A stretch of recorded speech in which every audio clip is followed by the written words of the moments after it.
We love buying cars off the internet, don't we, Martin? Absolutely. Why do we love buying cars off the internet, Martin? Because you never know what you're going to get. Sometimes you get good stuff, sometimes you get absolute rubbish. In this episode, it's not rubbish though. I would say this is the best car ever made. Why is it the best car ever made? Well, one of the things that makes it very exciting, they're illegal in Australia. Well, they're not illegal. They were never sold here. They just don't exist. You can't get them. No. When we finish this, it'll be the only one on the road in Australia, which is incredible. Today, we're unboxing my new car, Martin.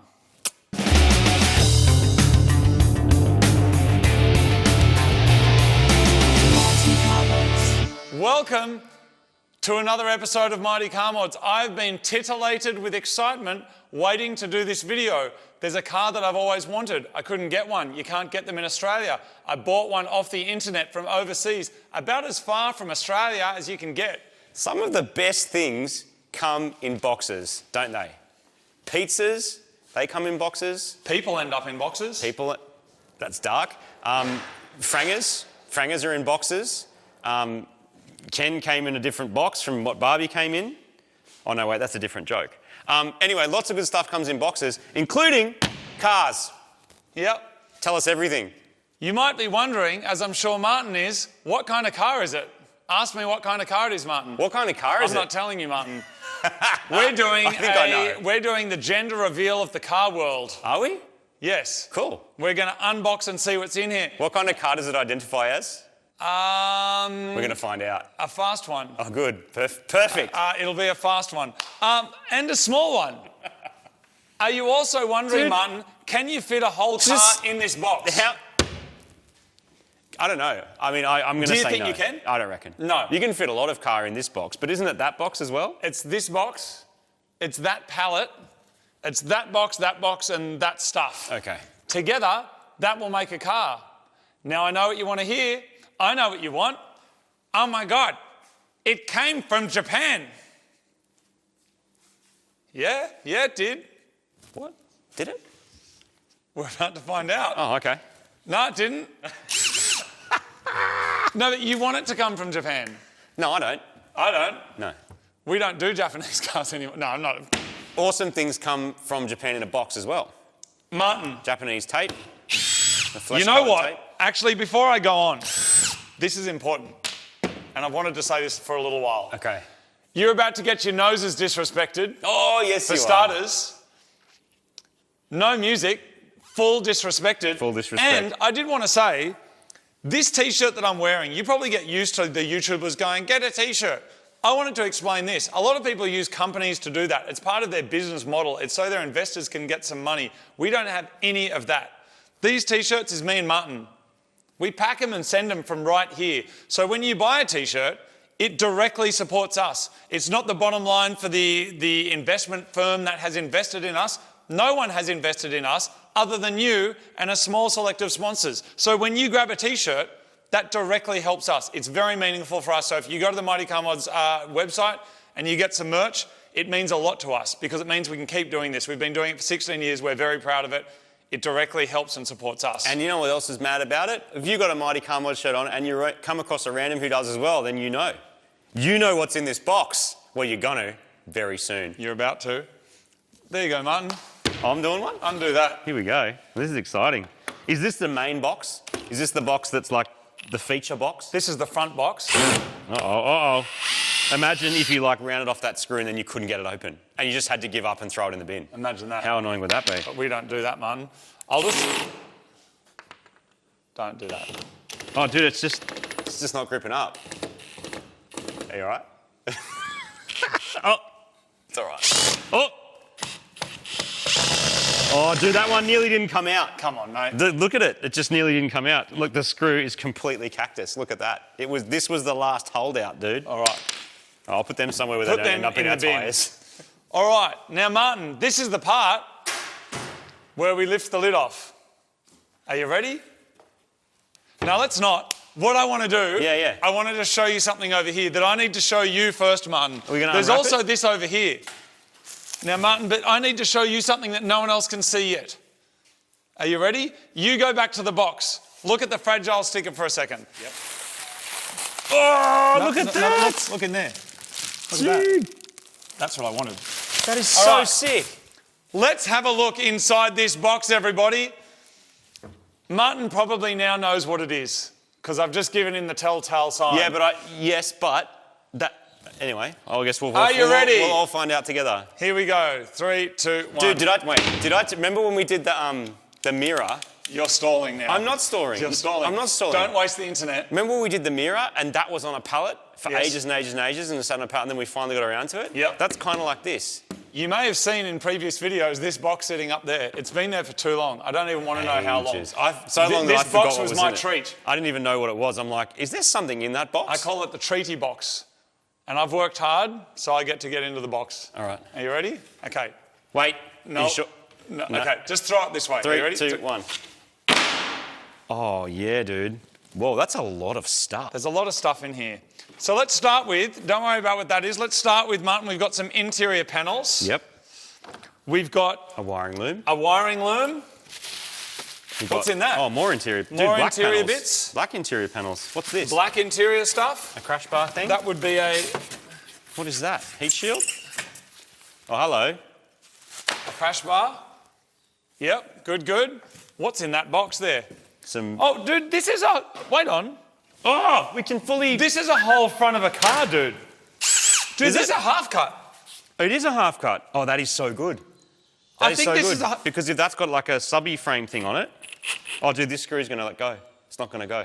dude, I think we've actually got a, I think what's going on is this is the whole front of a car. Oh, that would be so good if it is. And that is not at all what I thought I had purchased. That's clever if that's what we've got. Does that not make things a whole lot easier for us? Yeah. I'm undoing these.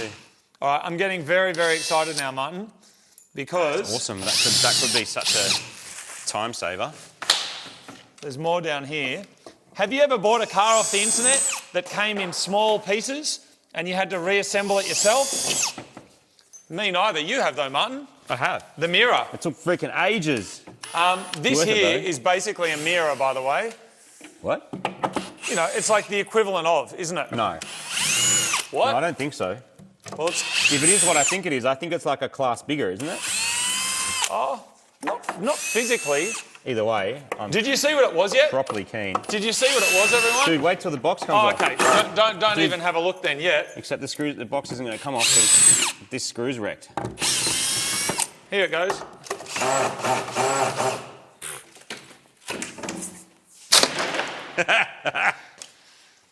All right. Come over here and get close. And have a look inside here. Ooh. Have a look down there, get close. Get right in there. This is a half cut that's not cut. It appears it's to just be. the front half. What's this say? Sensor. Oh, does that say keys? ABS pump, 1 dog bone, O2 sensors, car key and barrel, engine ECU. I was wondering because I knew the car key and Excellent. barrel would need to go That with the is- ECU of this one. Everybody, here it is. Welcome to the world. This is a 2018 Volkswagen UP GTI. Turbo. What's in-tank back here? Fuel pump. What's back here? A Volkswagen UP, not turbo. Everybody, we're making Australia's first and only UP GTI. Oh my goodness, There look it is. at that. That's what we're doing. Look at that. It's very, very exciting. So I bought this from a wrecker in the UK. They chopped up an UP GTI and they put it in all of these boxes and we will assemble them all and put them in a locally delivered UP and convert that into an UP GTI. That's what's happening. The cat's out of the bag, Martin. The cat is out of the bag. And But I didn't know this was actually, I didn't know they were going to send it all as a unit like this. man, that is. I mean, I don't. Good on them. I don't think there's a subframe, but I'm gonna gamble that if we don't have a subframe here, we don't actually need it. Like it'll go on your one. Yes. Because why would they make 2 subframes? I mean, sometimes they do, but I reckon that's going to work. And you've got drive shafts, which will be the exact right length. The Yep. hubs are probably the same. And I think we go from 4 stud to 5 stud. Do we? I think. Oh, so then we might have hubs there somewhere then. Maybe. Anyway, we're going to find out. I lost my drill, Martin. Oh, it's this one I'm using. Is it? Yeah, I just made it the impacty one because the screws kept threading out. Try that. Okay, thank you very much. Oh, that's better. Yes. Ow!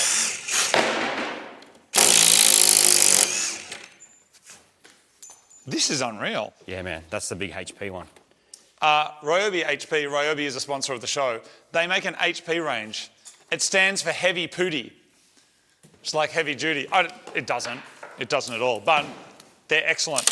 High performance, horsepower, lots of good things HP. HP sauce. That's a different kind of thing though. Martin, Are you frothing? I'm just frothing the bit. Frothing at the mouth. Look at this, what is this? Go and buy one of these right now, please. Sun visors, dude. Sun visors. Dump pipe. Heat shield. What's that? That's an exhaust. I'll do the front pipe. Where's the turbo? There, look at it. Look how cute it is. Look at it. 1 litre of turbo fury. Are these 1 litre? I think so. Awesome. I think so. Oh, you know what? You We can might get not mods need for 'em. we might not need a subframe because I think maybe that's its. I mean, obviously it's got a subframe, but I think maybe that bolts to the chassis, and then there'll be another mount somewhere else. Yeah, here, look. Yes. So it's going to be 2 big mounts. Well, Martin, we're going to find out. Is it top mount intercooler? Where is the intercooler? Is that it? Is it in here? That's the airbox. Normally, Goes to there. To where? To. here. We're going to learn a lot about ups, man. I know there'll be some people who own ups will be like, well, the hydrochloric wastegate externally vented EGR recycle goes from the front end to the Engine ECU holder. See, this is what is the difference between a crappy wrecker and a good one. Yeah, man. They've written on the parts you need, connected it so you know where the stuff goes. Is that aircon? Yep, that's aircon, man. And it's just all here in a peak. Now, this is just one of the packages, by the way. So there are more. So, Martin, I suggest what we do is we can get to that further as well. I'd like to jump over into this one over here. Yeah. Isn't that a funny thing? A big plastic constructed front of a car. Yeah, and the radiator and everything comes on as one thing. It's actually quite smart because we're going to just pull the front off yours, unbolt the equivalent, and then just bolt that on. Yeah. And it'll all just fit. Hopefully it'll all just fit. Well, there might be some stuff that doesn't because, like, maybe our bumper won't work with that, but let's just work it out. We're going to know more once we pull the upper other up apart. For now, though, this is probably, I think, one of the best things about this conversion is that we also get Inside. a GTI interior. So have a look at this. If you know, you know. We get tartan seats, like proper seats. Full legit. Mad tartany. So you're kind of getting that Golf GTI aesthetic, but in a tiny little car. It's 2-door, it's turbo. This here is the spiritual successor to the Daihatsu Kyore, except it's turbo. So this is kind of a car that you can get that's kind of within a generation, within 10 years old, that is small, affordable, but also fast. We drove one of these ups across the state. Like, we drove one right across the state. We've road tripped it. It's a great car. I do believe Marty was won over eventually by the car. Don't know how keen he is on actually working on the thing. But which one? The up. The up. Oh, no, the up's fantastic. But it's funny, you just said GTI and the whole Golf thing. Golf is like borderline when it comes to front-wheel driveness. This size car, this class of car, front-wheel, go for it. It makes sense. It's lightweight. It's got power. Like, it's also never going to make 500 kilowatts, so you'll actually be able to use every single kilowatt of this and it'll be balanced and it'll work. When they get a bit big and a bit heavy and then they're front-wheel drive and then you try and pump heaps of power through them, I don't know. Like stage 3 There's Golf just a limit. GTIs, that doesn't make any sense to me. I haven't driven a front-wheel drive car with more than 230, 240 kilowatts. That's good. Everything there and under to a point is like fun, but then when you get to that point, which is big power, I guess, 300 horsepower, 350 horsepower, I reckon they just get shitter. Do you reckon? Too much power in a front-wheel drive just ends up not being fun because it all gets lost in torque steer and... Well, too sexy's borderline. That did 12s and kind of hooked up and with a good diff was all right, but that's my absolute limit. I was at the drags once and saw someone in a Golf GTI doing 11s. It's good. So, but like no interior big fat thing. But then part of me... But big fat drag wheels, right? Yeah. Well, It's like, why? Didn't you do 11s in a four-wheel drive one with normal tyres? Yeah. Yeah, well, there you go. That's the answer. Martin, I don't need to unbox this one anymore because this is all the seats. You know what you've got? And the big one over here, there's another, come and check this one out, people. There's a big one over here. This, I think, is going to be... Oh, yep, this is... Bring it on over. Headlining. Oh, cool. Look at that. And black. Oh, because what do you got now? Black and mad. Do you have like grey, like base spec grey? So at the moment, the vibe of this is all kind of light grey. So all of this will go black. All right. Martin, I might. It depends if you're a weird bit or not. There it is. Martin, I think we've just got to do some cleaning up and go through these boxes. We've got to organise some things. There it is, though. Thank you for watching this little unboxing video. We've unboxed the car. You can buy a car from the other side of the world, get it sent on pallets to you. And I mean, I'm not going to say it's cheap because shipping this stuff is expensive, but also it takes ages because of how heavy it is, but it's achievable. If you really want to do a project and maybe instead of buying a $50,000 car, you buy a $15,000, $12,000 up and then spend a couple of grand on shipping this stuff across, I feel like you're ahead with something pretty unique. So it's worth thinking outside the box, I think. These ups in Australia are around $7,000. And I think all of this was... I'm going to tell you in the next video only because I want to check. Remember. Yeah. I think it was £7,000. I think. How much is an Up GTI? And that's the other thing. Like, how much is a working Up GTI? A lot. Like £15,000 maybe or something. Because 2018 as well. But it's a long way to go. So from the UK to Australia. So there's also people who've swapped in other Volkswagen engines, but it's not the complete swap.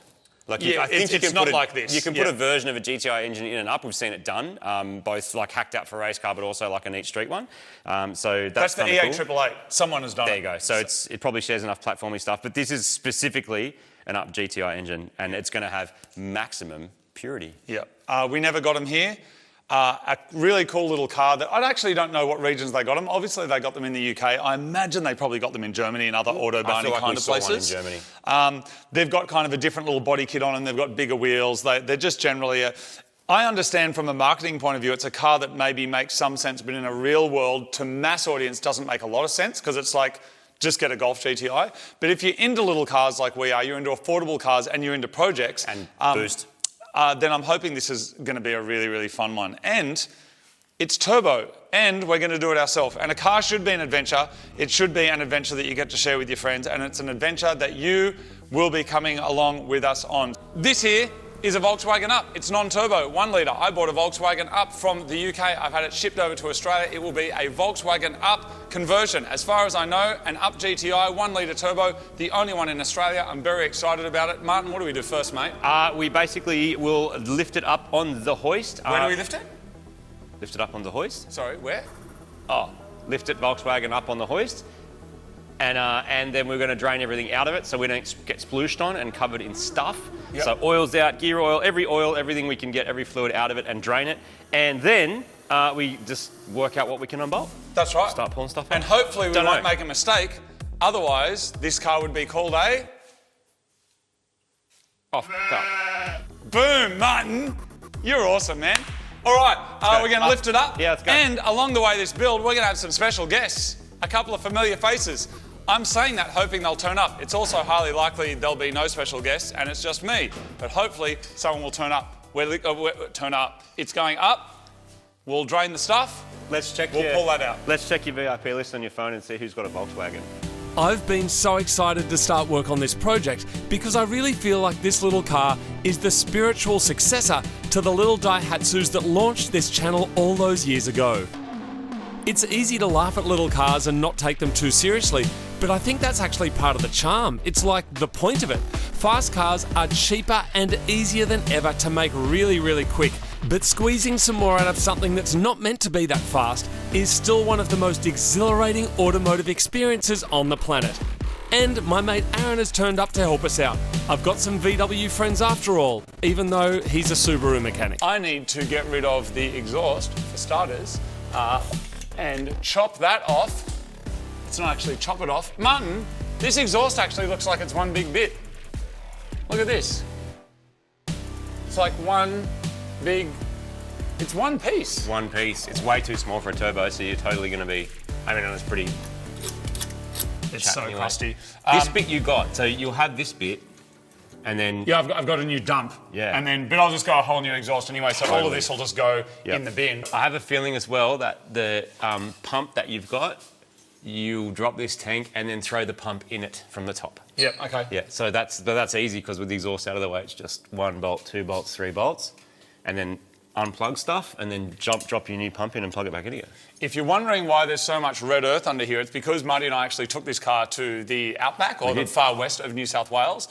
This heat shield here is being held on with cable tyres because of this incident. Oh God. Oh God. What a...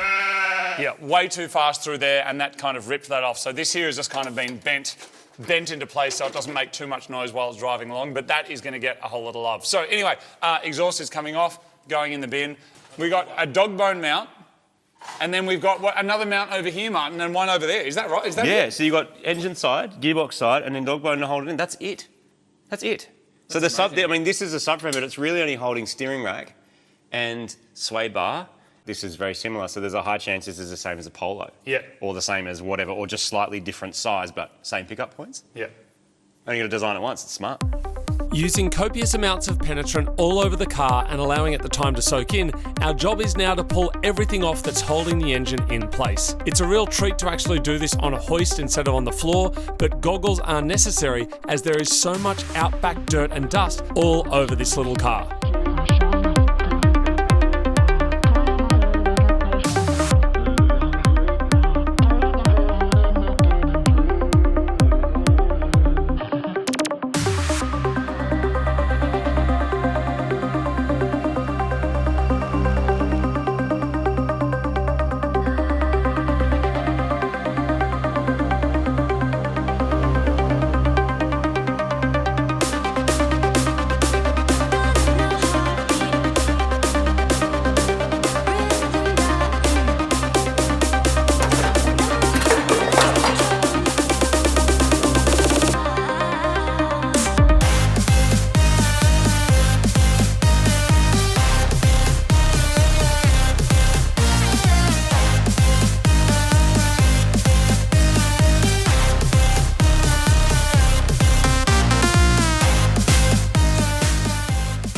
So we just got the front bar off, and that has revealed to us how potentially simple this could be. This right here is the same as this piece right here. Like this is a whole chunk. And there's the motor. So if we're lucky, there's kind of these two main Lego-y components that just go kaplonk, kaplonk, and then that goes in there, and it's, I don't want to say it's done. I'm thoroughly impressed at how well packaged and well thought out this is. Yeah. Obviously, it's made so that it's done this way, so at the factory it's cheap and quick to assemble. Yeah. This makes our job so much easier. It's just enjoyable, and that's the thing. Like these days, that a lot of time is spent trying to get lots of power out of cars and stuff for the internet, for the e-fame of it all. But how much fun are people having doing it? This is just fun. Oh, like yeah. it's actually just fun, which is really cool. Working on little cheap cars like this really gives you the scope to unleash some fun without worrying about working on supercar parts that can cost a fortune. While this car didn't cost a lot of cash, we never got the GTI in Australia. So if we do need any more parts throughout the build, we're going to have to try and source them from the UK, which could be a real challenge. So at this stage, I've just got my fingers crossed that everything that we need is already here. Sometimes there's a simple, small tool and you think, when would I ever need that? And in this case, usually we out of it. this is a little ToolPro item here that you can put little bits in like this. That there is the perfect size, instead of removing all of this, to get behind the airbox here and remove the screws that are in the back of it. There is nothing else really that you could put in there. I mean, you could get an Allen key in there, I guess, but you'd be kind of going on, off, on, off, on, off. This is just a really good way. You got to get back to him as well, and that sucks. Like Giving Alan his key back? Yeah. Yeah, he doesn't deserve it. Did Alan give you keys to his place, did he? Yeah. I never got to know him that well. All right, and so, little twisty, twisty, twisty, and then this is coming out, and then the airbox will come out. I think I put a performance filter in this at some point. There we go. And look how weird it is. Look at the weird little shape of it. Look at that, Martin. I love it. Wacky little thing. Take that off. We're almost there. It's almost coming out, people. We are close.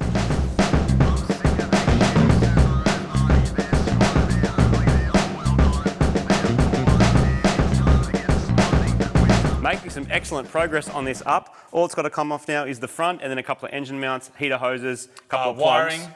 Yep. and it will just basically fall out the front. I, however, am going to go and pick up my new car. Speaking of falling out the front, we had a mad little challenge. We decided, of course, it was buy a car, sight unseen, off the internet, for $3,000 or less. I found one, grabbed it, already got it. Tow truck. Mine. He is also. off to get his. So you're gonna put yours on a car trailer. Yep. And bring it back. So good luck. That's a story though for another time.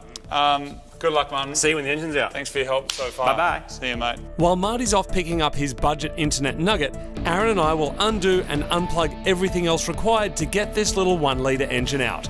All right, people. Are we there? That is the question. Shall I attempt to lift the car up, or should we just pull it out? No, lift it up. Yep. Yeah. Right, going up.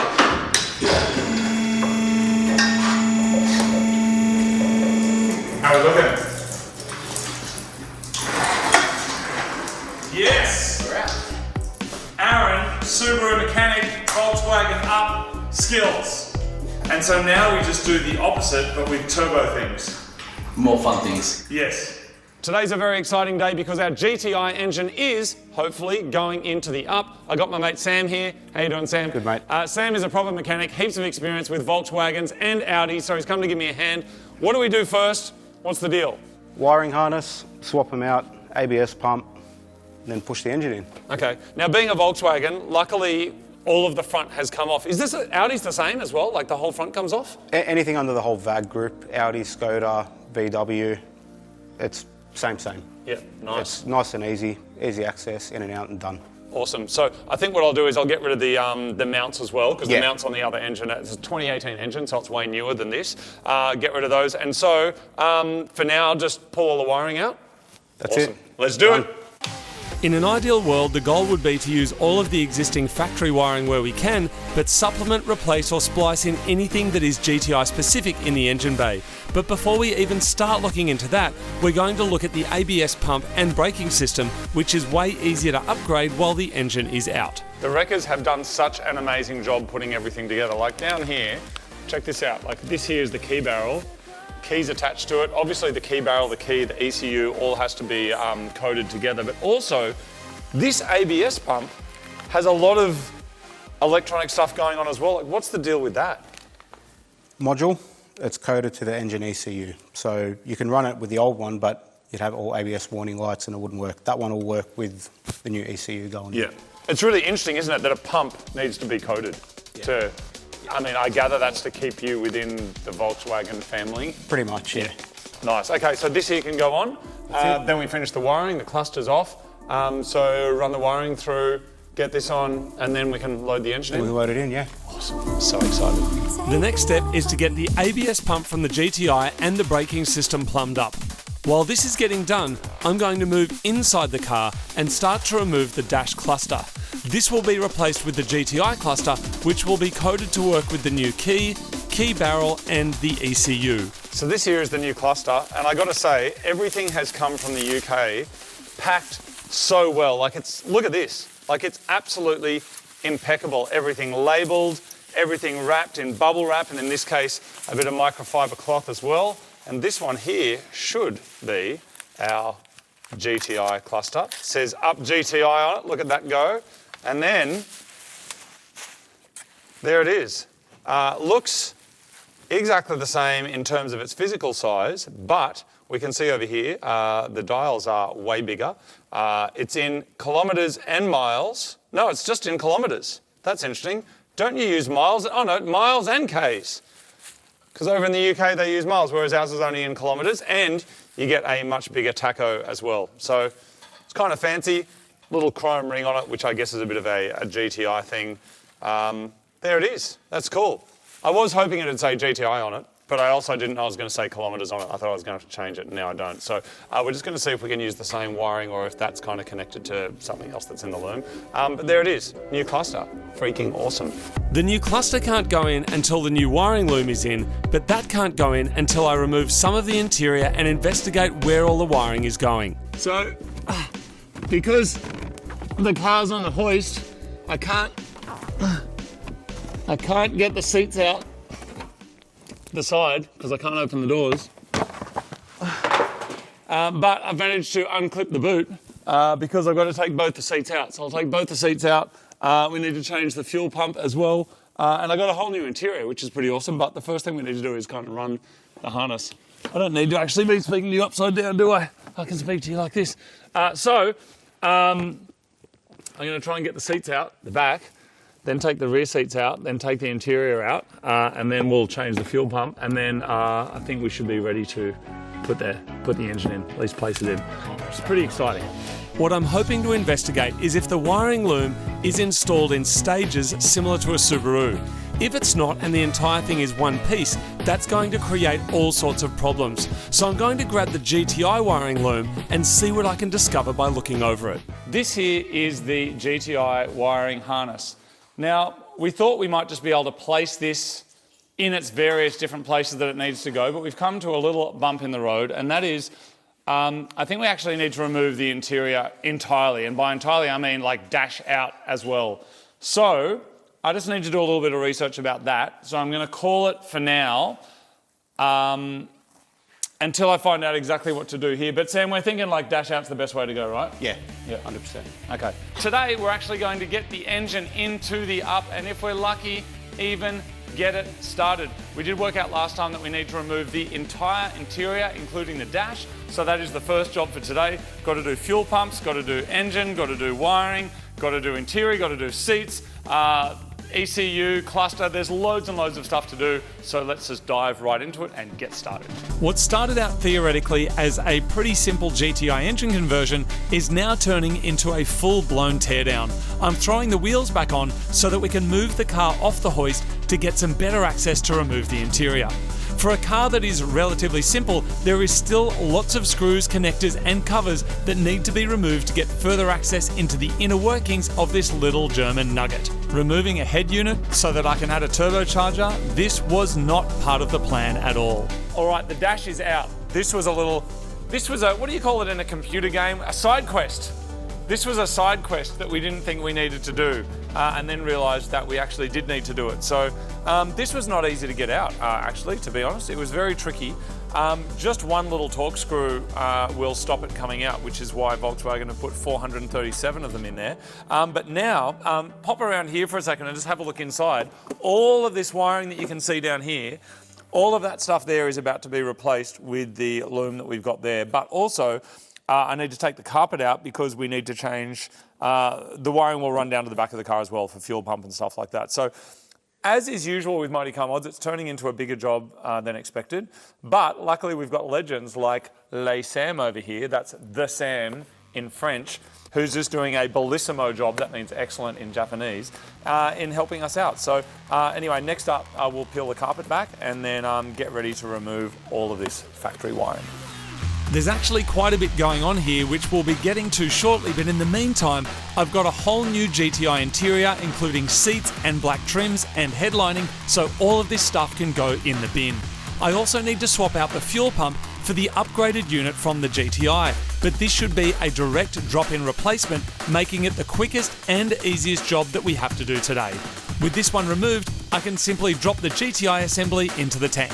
The fuel pump that comes in my up is not going to be big enough to feed the hungry, monstrous, yet miniature turbocharger that is on the Up GTI engine. So I do need to replace the fuel pump. I was going to buy one, and then I looked through, and of course, because these wreckers in the UK are absolute legends, they have included not just the fuel pump, but we have like the whole hanger assembly here. So I'll do a little unboxing for you all for real. It also has here the fuel pump drive. That is the little level sender there. And I should be able to just, look at this. This is so good. This is exactly what you want, by the way, when you're like getting something from a wrecker. You want it exactly like that. So, I've got my little level sender here. So basically I'm going to unplug this now. The old one, I will drop that whole thing in, and then that will have all of my fueling needs for my GTI engine.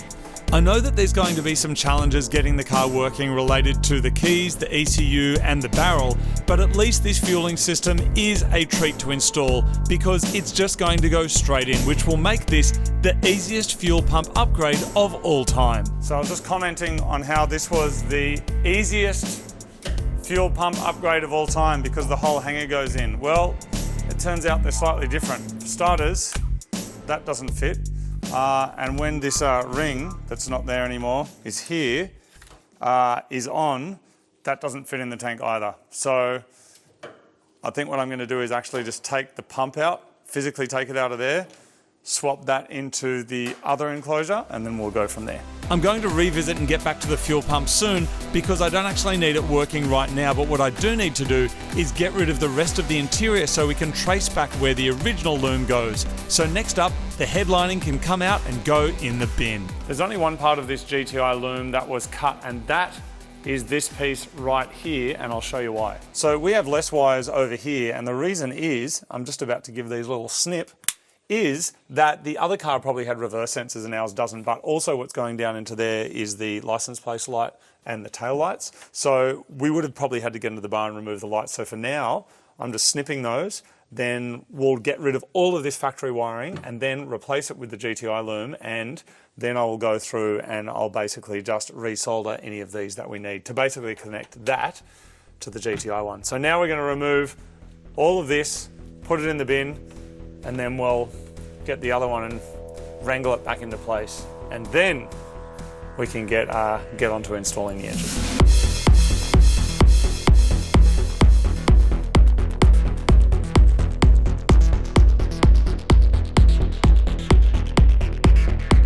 After removing the airbag and the steering wheel, we've been able to unplug the final parts of the loom.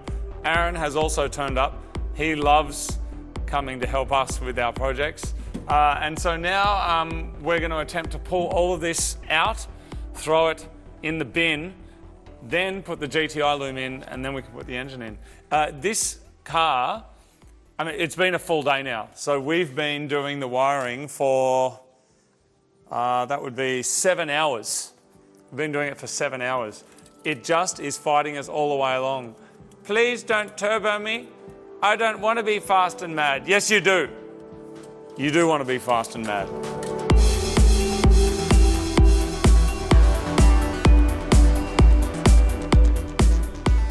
All right, here's all the factory wiring, all 10, 15 kilos of it.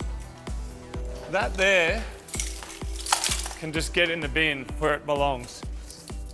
Some cars, this here is actually in components, different sections. Volkswagen, nope. Too bad. If you want to add a turbo to your car, you can go and rewire your ABS sensors and your license plate lights. All right, now we've got to do exactly the same thing, but with this stuff over here. So we now get this and do the reverse of what we just did. While this is a big job, in our case, this is the right way to do it because this is the loom that came from the same car as the GTI engine, which means it should just work. We have noticed a couple of unique anomalies, such as the GTI loom also features the sound actor. This is Volkswagen's buzz box that sends artificial sound into the cabin. My naturally aspirated full purity up doesn't have this unnecessary feature, but the rest of it is looking pretty much exactly the same, which means I'm confident that we may be able to get this car started today. So it's taken us 8 hours so far just to get to this point in terms of removing interior and running the loom. We have not even touched the engine yet. So for some reason in my mind, I thought I was just going to throw the engine in there and plug. That is not the case. Unlike Subarus like the Levorg that we did recently, that has a loom that you can disconnect in sections, Volkswagen, that is not the case. So my first job for today, come and have a look at this, is basically to get this piece here, which controls the rear lights, indicators, license plate lights and things like that. That bit had to be chopped. This here is up loom. This here is up GTI. There's more stuff going on there, I think maybe because of maybe reverse sensors or reverse cameras. So first job is just to solder all of those together and then come over here. We saw that the GTI pump, this structure does not actually fit inside the up fuel tank. So I think probably what I'm going to do is, this is the up one, is I'm just going to take off the top of this assembly and then take off the top of this one and try and get the up assembly to fit onto the whole hanger from the GTI. It looks like there's only about 5 or 6 wires that need to be soldered up, and then I will remove the fuel hose here and just replace it with another piece of hose, and then hopefully that can go in. So while I'm doing that, Sam is down doing the ABS pump. Is that what you're doing, Sam? Yep. Great. And so a bit of wiring, a bit of pump, and then soon we'll be able to get the GTI engine into the up, which is very exciting. So I'm going to solder, he's going to ABS, and we'll see you for the engine side soon. I'm going to start by soldering anything that is a clear match in terms of wire colour. There are a few that I'm unsure about, so I've sent a photo to Dave, the wiring wizard, and he's instructed me to leave those until we can work out exactly what they do and if we need them. I'm using the REVO soldering iron, which runs on an 18-volt battery, which makes it super versatile and tactile while working in the car, and the REVO heat gun, which very handily uses the same battery, and I'm using this on the heat shrink. There was only one casualty getting this loom through the firewall, and that was this brown wire here. I don't actually know what it does or where it goes, but it was cut. So I just need to extend it a little bit. So I put a little bit of heat shrink on there, and I'm just going to connect these two ends together, then put the heat shrink back on, wrap it back up, and then that should be all good. With the broken wire now repaired inside of the car, I can now grab the up fuel hanger and the up GTI hanger and make a hybrid of the two different systems. I'm swapping out the factory single-use fuel tube for some fuel hose and hose clamps, which should work without any worries at all. Then all I need to do is swap the wiring and solder it up, and it'll be good to go. So I've cobbled together this fuel system using parts from the up GTI and the up. So the top here, the original problem that we had was this here did not fit into our fuel tank. This is from the GTI. So now what I've done is I've cut these wires and resoldered them here. These hoses that were connected before were 1 use only, so I had to cut them off. So I've got this part here, which is from GTI with GTI fuel pump in it, going on a new piece of hose that's going into the cap here that is up. I had to do this twice actually because the hose that I put on had a bit of a kink in it. So when we installed in the car, I'm just going to have to move this over, and then once it's in the tank, I'll let that hang out so it's got a nice loop to it. So that's it. Hopefully this was one of those unexpected things that we thought would just be drop in. It turns out there's actually quite a few differences. We've just found out the key barrel also doesn't fit. So it's one of those things that starts easy and it's like, hey, just put the engine in and plug the loom in. Plug the loom in means remove the interior. Remove the interior means, well, you've seen what happens. So anyway, we're going to throw this in. Sam, you around? We'll just dump this in. How are you going today, mate? Are you enjoying the Volkswagen Up experience? Yeah. No comment. Yeah, I'm very happy being here with you, mate. Would have come around a bit more. Where's the ring? We've lost it, haven't we? Possibly. Great. All right, that job's done. Now we're going to move on to... What are we doing next, Sam? Prepping the engine. Nice. The fuel pump is now successfully in the tank, which means we can tighten it up and connect the lines. These engines usually come with a 6-speed GTI box, but ours came with a 5-speed from the Up Turbo TSI because this is all that was available at the time, but it does mate up without any issues. While the engine's out, we're going to remove the gearbox so we can check out the condition of the clutch. The flywheel needs a bit of a clean up after sitting for so long, but so far it looks like this should be fine for now just to get us moving. Down the line, we'll replace the clutch if we change the turbo or we boost it. So now we can turn our attention to the engine mounts and getting them in place ready to install the engine. This here is the engine mount from the non-turbo Up, and as you can see, the engine mount bolt has lots of meat at the bottom to go down here, but the GTI engine has a much meatier mount. You can see just how much bigger it is and how much more meat there is over here. Now what that means is that these bolts that we have don't actually give you enough meat coming out the other end to actually hold it on properly. So we need to get some high tensile bolts that are longer than that. In the meantime, just so we can get it kind of all mounted up, I've got a couple of bolts here that are the correct thread pitch. So basically we'll put that in, put this one here in.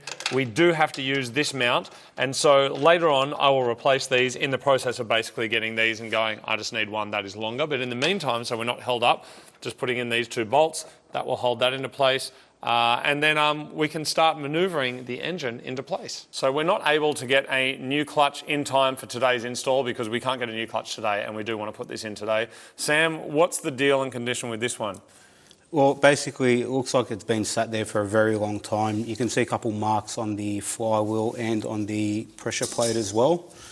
But a light little clean up, we should be okay because we can't get one. Yeah, I mean, this is the only clutch we have, and therefore it is the best clutch we have. The best clutch we have. All right, so we'll put this back together and then get the engine in. Done. Awesome, let's do it. It's hard to pinpoint exactly what makes us like a certain car, a certain kind of food, or a certain person or personality, but what I can say without a shadow of a doubt is that I really like this car. I mean, I like it a lot.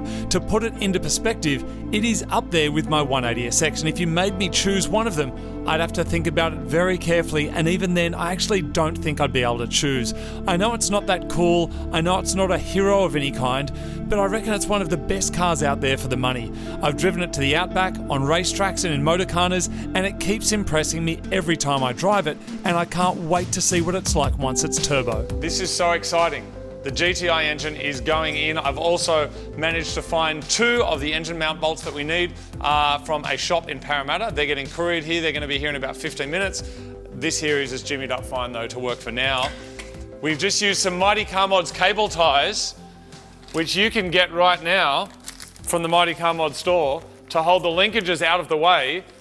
Every car needs those. This build wouldn't have been possible without them. Isn't that right, Sam? 100. We have used one. We've used 1 cable tie. We going in then? Are we going in? Okay, here we go. All right, watch your feet. Oh, so exciting. In less than 30 seconds, the GTI engine is in. This is literally the easiest engine swap of all time. That's a GTI engine, in and up. Sam, you're an absolute boss. Did you know that? No. Yes, you did. Now I do. Stop it. You're a boss. Now we just have to make it work. And we've also realised that the loom that looked exactly the same, no, it's not the same. None of it's the same. It's like, it's one of those things that originally we were just like, take the engine out, put this one in and just plug it in. That's what we thought, yeah. No, But no, that's way not off. the case Nope. at all. So there's a bunch of other things going on inside the car that need our attention. But for the meantime, let's make this do. I'm happy. Let's make it Yeah, work. let's do it. Awesome. Done. I'll get rid of the forky. With the engine now in, we can start connecting everything up, including upgrading our dog bone mount to one from the GTI.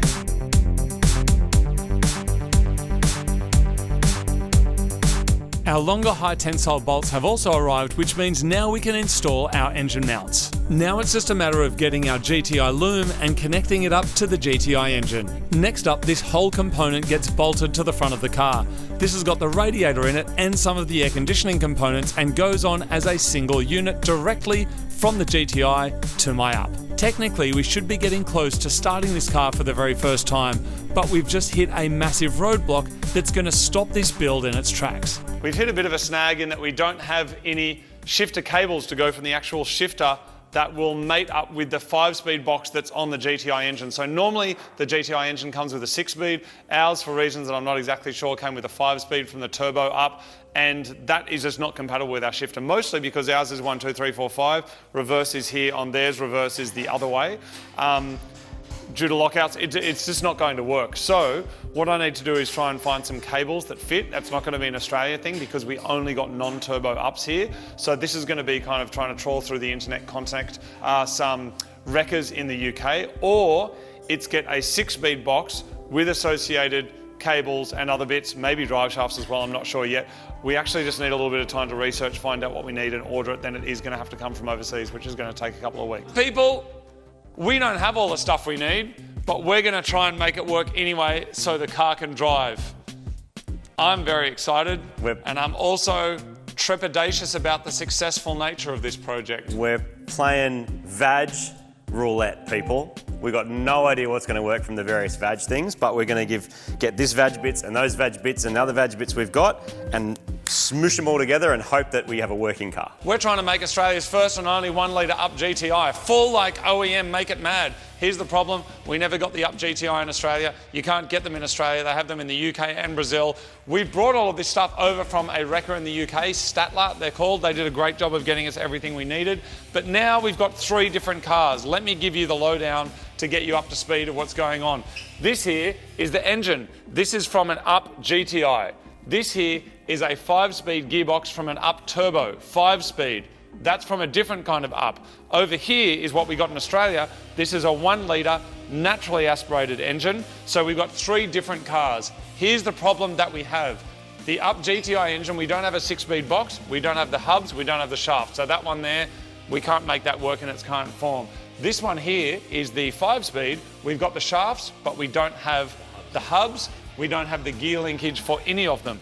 We do have the gear linkage for the 1 litre naturally aspirated gearbox. So here's what we think we might be able to try and do. We are probably going to turn the original UP gearbox into cheese. But it means we can drive and use our car. So think of it like you're just swapping the engine, but also swapping everything else. This gearbox, that came with the original engine, unlocks our ability to use the rest of the car as it is. Because we don't have hubs, we don't have shafts, we don't have anything else, we can't actually use it or drive it. We'd have to wait months probably to get those parts, and we don't want to wait. Yeah. There are some cars in Australia that might share this platform. Maybe Polo, maybe Audi A1. We're still investigating. So we don't know. So what we want to do, just to get the project moving so we can continue on with the rest of it, is to use the stuff that we do have that means we can drive it ASAP. So that means later, if we blow that gearbox or we want to go to the GTI 6-speed, we are just changing a gearbox, shafts and hubs. That's it. Everything else will work. I have found a 6-speed gearbox, but I haven't found the linkage, haven't found the hubs, haven't found the shafts. So for now, we're going to be getting the non-turbo box, mating that to the GTI engine, and seeing how quickly the clutch fries. Pretty much, or we blow up some gears, but it means we can use and drive the car and also make sure everything else works so that by the time this thing's driving around, even if it's got the original gearbox, the whole rest of the car will work. We can test everything, make sure it works, and then when we get our 6-speed box, either locally or from overseas, we can whack that in, and then we got a bit more strength. First step, we're going to pull this gearbox off. If you're getting the sense that I've got a lot of uncertainty about where we're up to with this project, then you'd be right. This platform in this car is pretty rare in Australia and nobody has done this conversion before. I mean nobody. And there's a few good reasons, but the primary one being that in other regions of the world, if you want an UP GTI, you just go and buy one. Making your own makes no sense at all, but I will not stop until this thing's driving on Australian roads. All right, we have got the gearbox off. Awesome. It's so little and cute. There was one sneaky little bolt up here that we didn't see. Inside the starter motor thing. I've never seen that before.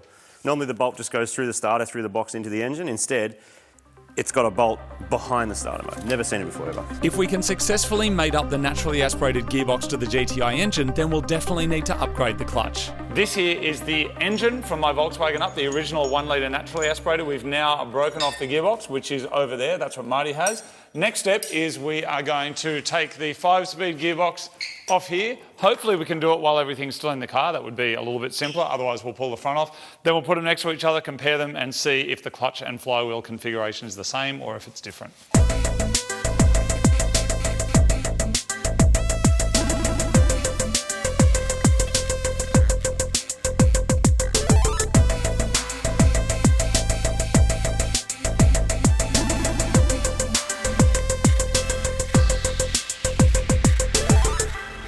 I managed to get all but one of the clutch bell housing bolts out, but I can't get to it. Maybe there's some magic trick to it. So I think what we're going to do is just pull this front bit off because it's just a couple of plugs and connectors and there's no coolant or fluids in it anyway. Pull that off, which will give us access to all the bolts and be able to, it means we can just like pull the gearbox out and forward.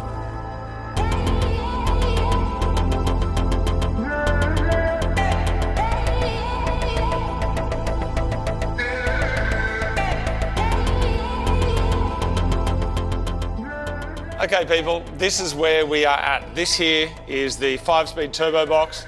This is the naturally aspirated box. We thought we might be able to do a swap and the outcome of that is, drum roll please.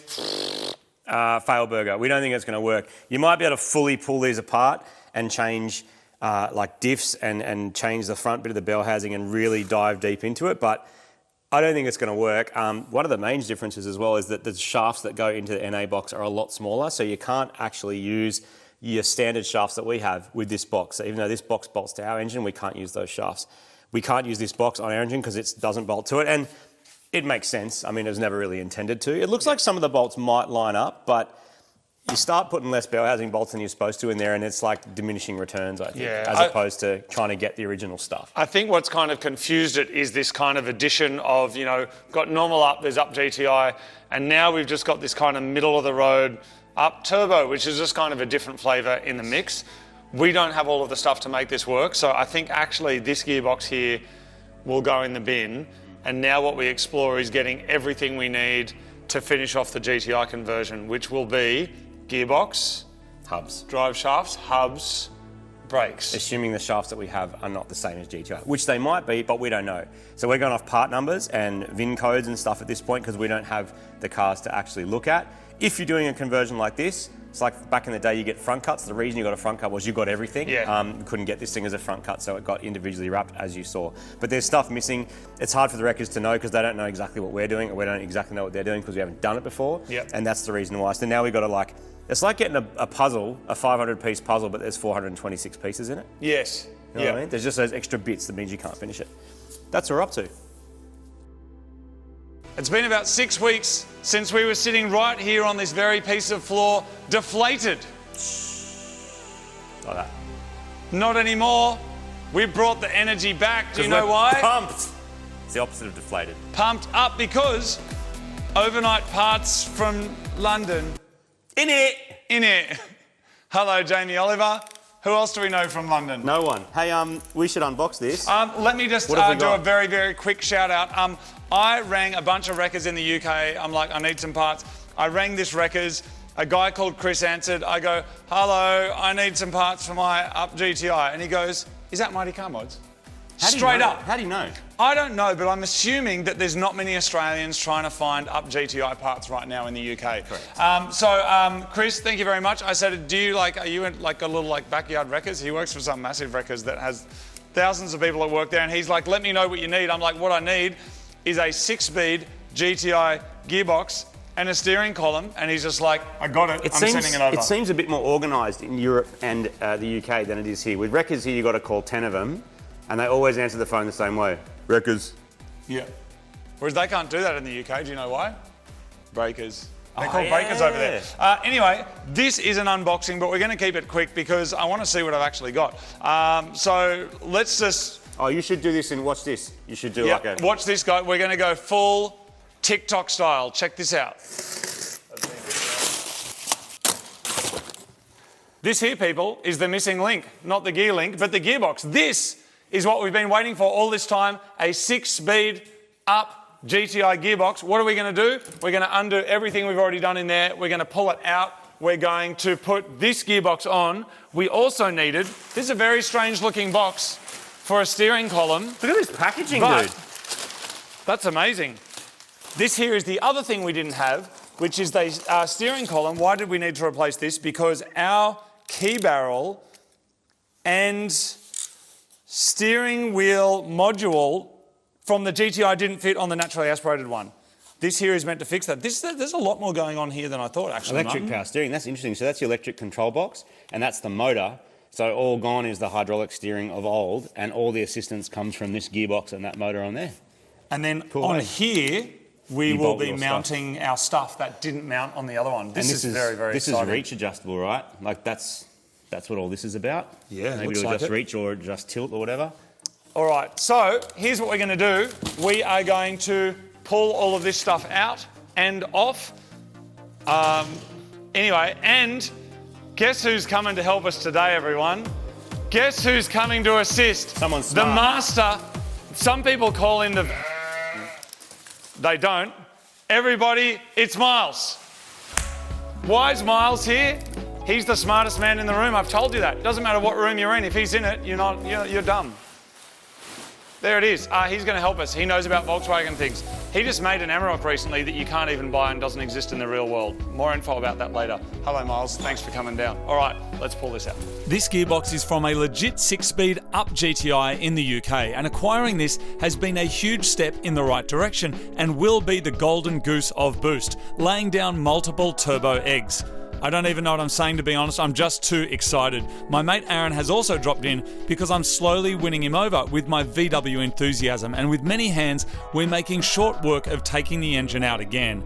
We're dropping it down onto our engine table, which will make it easy to attach the gearbox and maneuver it in and out of the car once it's complete. So the engine is out again, and what is evident now is just how small the turbocharger is. Look how little it is. So much fun, yet so small. Integrated exhaust manifold, so the head doesn't have like a manifold that bolts to it. The turbo bolts straight to it. Same in like modern Civics and stuff. It's very modern. But check out the size of the exhaust housing and the turbine. I don't know if you can see that. We'll get a close-up of it. Let me get some light on But there, Martin. it's like the size of a $1 coin, which is 25 millimeters. That is freaking tiny, but it's a tiny engine. It doesn't flow heaps of air, but this will pump heaps of boost, and you've also got direct injection to help really like put out the flame, prevent detonation, and you can just tune them hard. Yeah. Which is how they get so much power and performance out of such a tiny engine. And it's worth remembering, it is tiny, it's also light. Lightweight's good. The more and more I deal with it, the more I realise that like the whole add lightness thing, that's a thing. Yep. Maximum fun.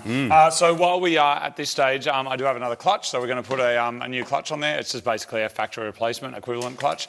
And then we mount the gearbox on, and hopefully if everything's correct, then that gets done. And then we will look at the linkages. This is the other thing that we've been waiting on from Germany. We'll get, I'll explain to you what's going on with that shortly, but for now, let's throw the clutch on, throw the box on, and get to it. If you've got your engine out and you're not sure how many Ks are on your clutch, it's the best time to change it. So we're from Australian Clutch Services, which are the same guys that do Extreme Clutch, which we've used in our K24 Honda, the Lavorg, and a bunch of other cars. Same people. There it is. All new, including the fork, which is awesome as well. So any wear on that goes away. We lube this up, make it nice, put the bearing in, clutch cover and disc. Good to go. The fork, the bearing and the slide are the same as the non-turbo ups that we got in Australia. So these parts were available locally and will be running this 220mm clutch disc. With the clutch installed, I can smash my shin removing the old clutch fork, and then we can replace this along with the slide and the bearing. With all of that done, it's time to return this gearbox to its rightful place, mated up to this glorious 3-cylinder turbo engine. Now it's all back together, we can stick it all in the car. This moment has been months in the making, but finally the GTI engine and the 6-speed gearbox are installed in my Volkswagen Up. I am so excited because all of the missing pieces have just arrived directly from Volkswagen in Germany. So I just want to give a massive shout out to Todd Ford from Volkswagen in Australia. I rang him, I know he loves ups as well, and I was like, there's a bunch of stuff I don't have. I haven't been able to find at Wreckers anywhere.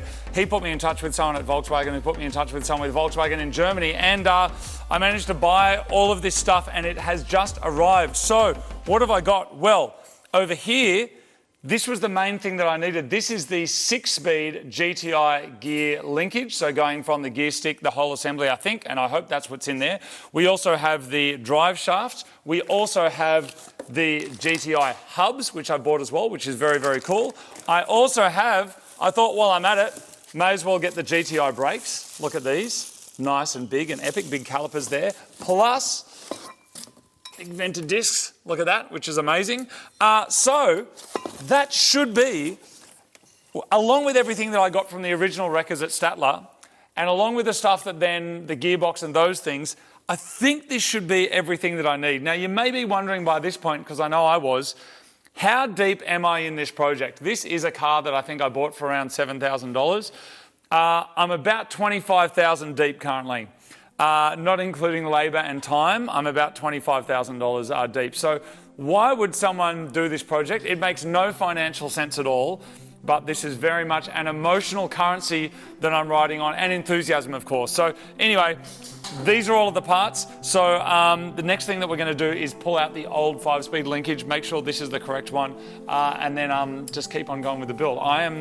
I'm very excited. I told you before, it's the best car in the world. I think it is. It's the best car to me, and I'm very excited.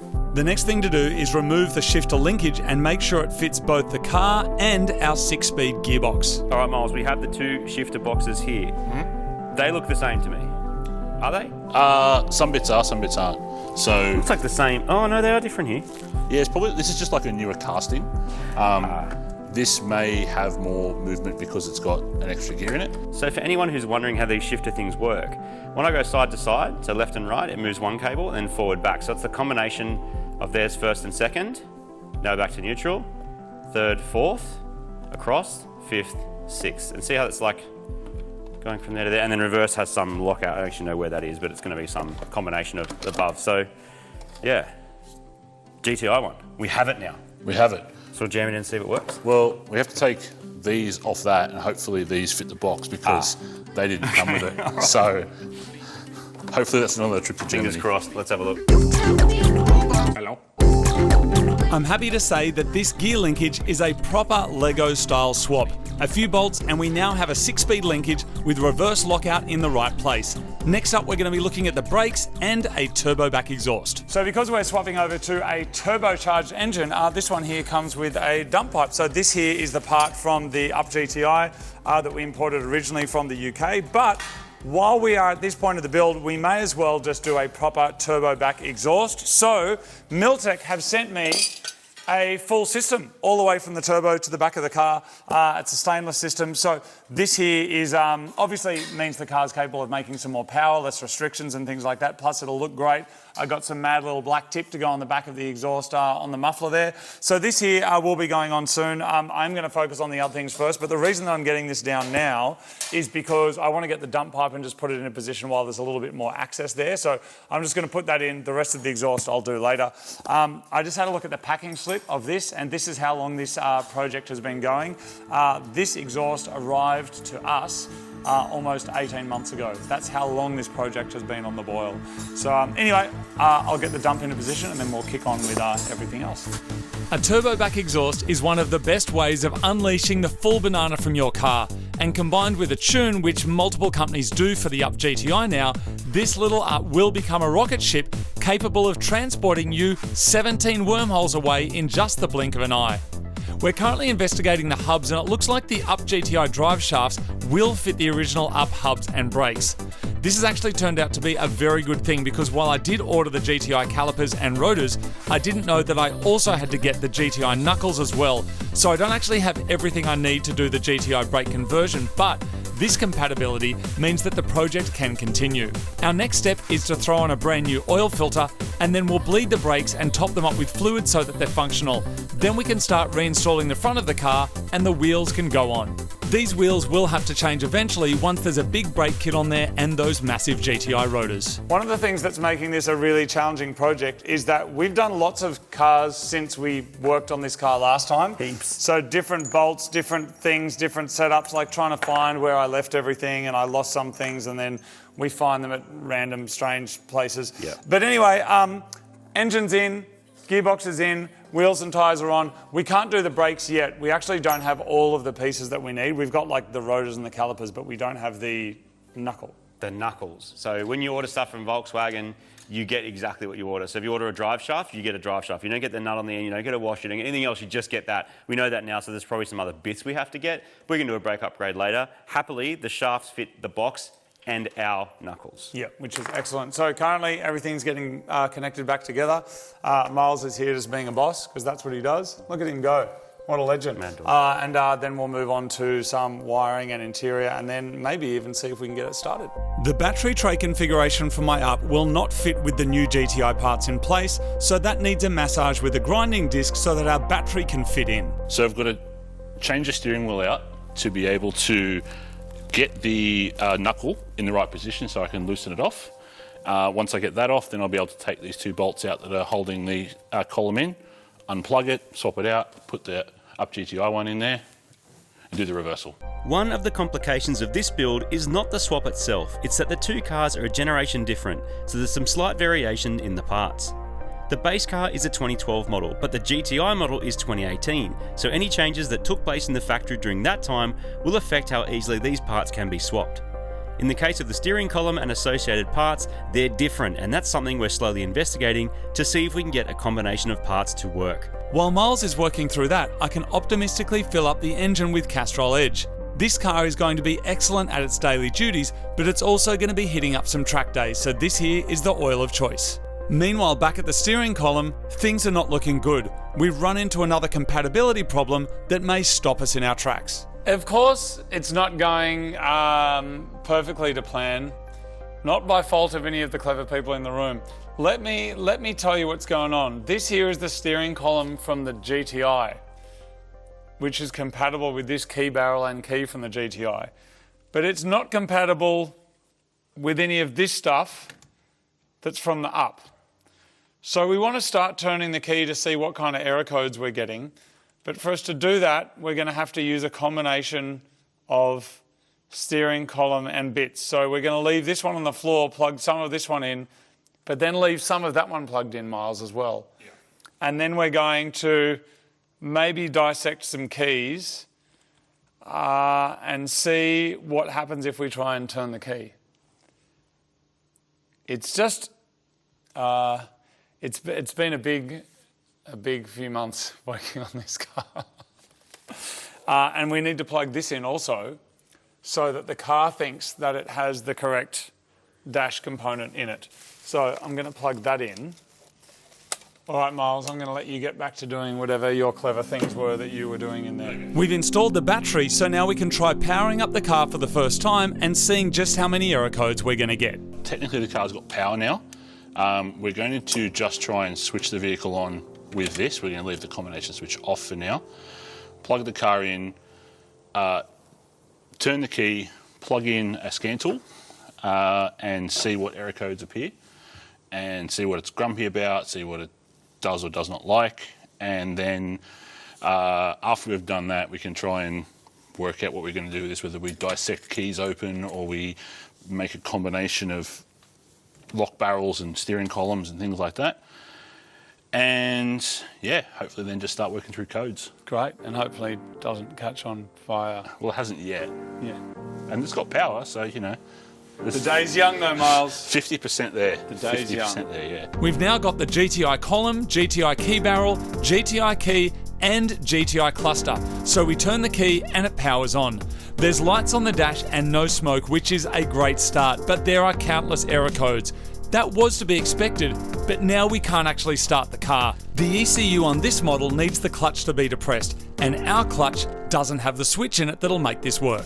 All right, we've come to the end of another day on this car. A couple of things that we've realised we need that we don't have that we'll probably have to get from Germany again. Also that there's a clutch switch that's not compatible with our pedal box, so when we try and start the car it says depress the clutch, but we don't have any way of actually depressing it.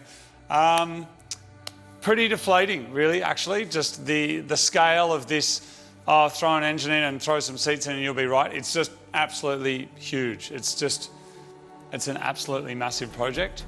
I'm here with my friend Myles, who I now call Obi Vag Kenobi, because Vag, of course, is the Volkswagen Audi group. He's the Vag commander, and he managed to get me some of these parts from the Vag group.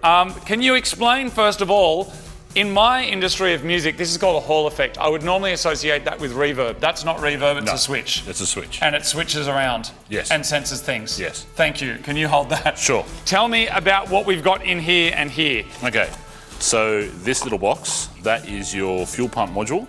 That was what was missing from that connector on top of the fuel tank. Yes. That wasn't given to us before, but now we have one. So but whatever black magic goes on in here, essentially it's just a voltage divider, sender, probably capacitor, some sort of thing in there. So that was because we had a bit of a mystery cable that we didn't know where it went, because in the normal Up there was just one cable. The Up GTI has got two cables coming up because that needs to do the fuel start stop. And then the big one, this here, when we tried to start the car, it said depress the clutch. We tried to depress the clutch wouldn't depress. So that there is a clutch master cylinder. Yep.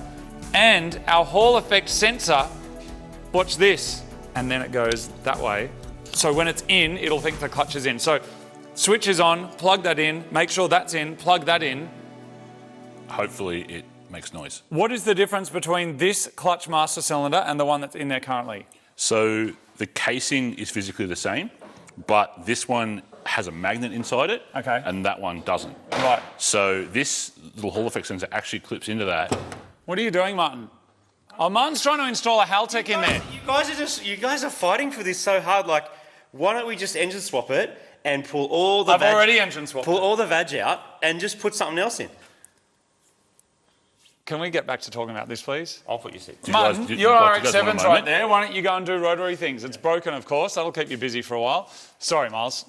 It's all right. Back to where were you at? So That's got a Physically the same. physically the same. That's got a magnet in there. Yep. The Hall effect sensor senses magnetic travel. Yep. So when this is installed into that, as it moves in and out, it will see that move in and out. So Okay. the difference between this one and the one that's in the car is that the Up GTI that you had has start-stop in it. Yep. And the way it works is the moment you touch the clutch pedal, it can see a travel change. Right. Where that switch can only see it when it's fully depressed in. So it takes slightly longer to start, makes Okay. the experience of start-stop a little bit less So this comfortable. fuel pump control module also is for start and stop, because mine obviously didn't have start and stop Correct, before. yeah. So that is why that Yeah. is That one plugged in and the also. one under the passenger seat Okay, cool. works in combination. Let's plug all the bits in. Let's see what happens. One of the challenges of doing a build like this that nobody else is doing is that there's not a lot of information or resources out there, and also each of the parts that we need as we discover that we need them have to come from Germany. Our fuel module's been plugged in. Our new clutch master cylinder's been plugged in. So now it should, Miles, if I pull this out and I turn this, the screen should say Volkswagen, great. Some other German things on it. Now if I try and start it, it'll say Kepplung Delenken. It's all German, so I don't know what it's saying on there. Oh! Yeah! Yeah! Oh, listen to the cat warm-up program. It starts! It starts. Holy shit! All right, well, doesn't mean it works, but it starts. It starts. So the car starts, and this is a monumental moment of the build. The 1-litre GTI engine and 6-speed gearbox is now running in an Australian-delivered Volkswagen Up, which is a world first. But our dash has more lights than a Christmas tree, and one of those lights says that there's no ABS. The UK loom that I got doesn't have plugs for the ABS sensors, but I've kept my local loom so that I can scavenge any parts that I need from it. Making sure I get the lengths correct, I can solder my Australian plugs onto the UK loom, and this will be one error that we can clear. Meanwhile, Myles is swapping in the clutch master cylinder that we just got from Germany. So these are the two different clutch cylinders. This one, the part number ends in 388A, and this one ends in 388H. So on Volkswagen parts, the last letter on the part number dictates its revision. So A, B, C, D, E, F, G. So this is 5-6 revisions newer than this thing. Ladies and gentlemen, the Vag Commander. That's what I'm here for. Just commanding it. Just getting it done. And much like all VAG parts as we saw before, all of the bits, all of these little like inserts and stuff don't come on the cylinder, so you have to swap all of this over from here to here.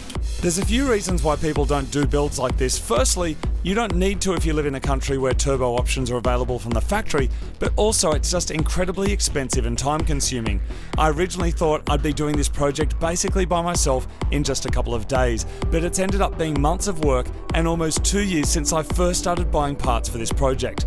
I've also needed expert help from people like Myles, as well as getting tips all the way from up the chain from people who actually work at Volkswagen as techs, and they've been helping us out over the phone. Okay, so managed to get the aircon working, which is awesome because we were worried we were going to have to make custom lines or somehow use the original Up lines. The reason is the heater box itself is different. So even though the lines fit the front of the car, because the front of the car is Up GTI, the heater box isn't, so we're adapting into the heater box. Luckily with aircon, it's kind of a dumb system. As long as it's got the gas that it wants and the sensors are working, got a high pressure and a low pressure, it kind of just works. So all I did was sort of bend and modify the connections at the heater box in the engine bay to make them fit, because there's a giant turbo actuator in the way, which is an excellent problem to have.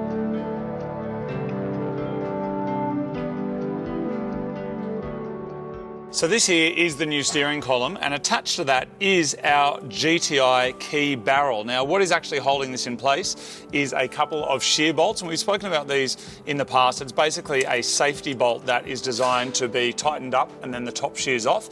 All good and well once it's in there, but we don't actually have a way of tightening that up properly. So I am going to replace those just with some kind of normal hex head bolts. I'm not sure how much clearance we get at the top, so I'll keep my eye on those. So we can connect that up. And then the rest of this inside, I know it doesn't look like it, but this is significant progress. I don't know why our clusters in German now, but that's also something that we can work out with. Myles has got some badge commanding tools that he can insert and then download and affect some data, so we'll put that in there soon. And other than that, just keep plugging away with the interior.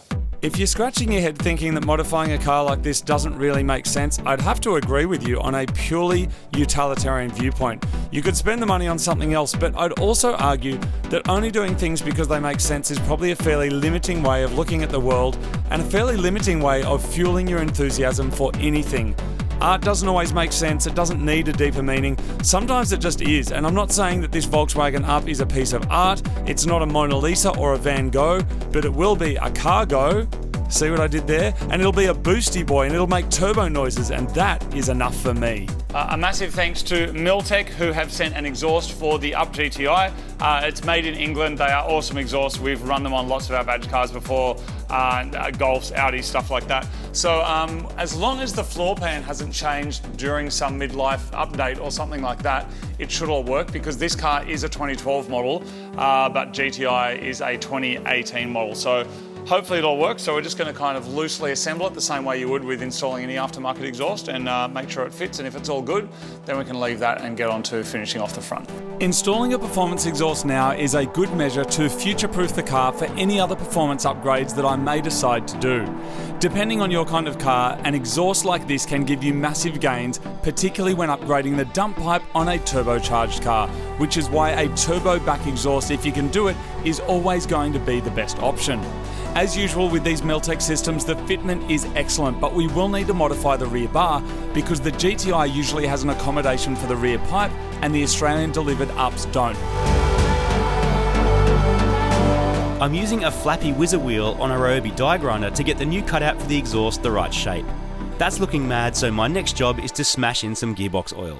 This often requires a funnel and hose if you're going to gravity fill it from the top, but it's very straightforward. There's a few more holes to be drilled to hold stuff from the GTI Up that our base model Up never had, but we are getting close. Managed to get a bolt from Mr. VTech into the Up. Blessed by the spirit of Mr. VTech, now we can finish off installing all the little bits and pieces in the engine bay and plugging everything in. We can also install the battery and fill up the cooling system with coolant so that we can check it for leaks. I am getting ridiculously excited that this mammoth project is getting close to completion, even if most things still don't work properly. Well, the window goes down, that's one thing that works. With most things now connected, we can plug in the laptop and do another scan searching for error codes and see if we can clear them. All right, Myles, so what have we found out after doing a scan? So every module that's in the car is happy with how it is in the car. So it's, even the ABS? ABS is fine, all the wheel speed sensors work. The only thing that's, we haven't done the calibration for the steering wheel yet for the electric power assist. Yep. O2 is definitely going to be pissed off, right? O2 sensors don't work because we don't have those yet. We're doing a final scan, we'll remove any error codes that are left and top up the oil ready to turn the key.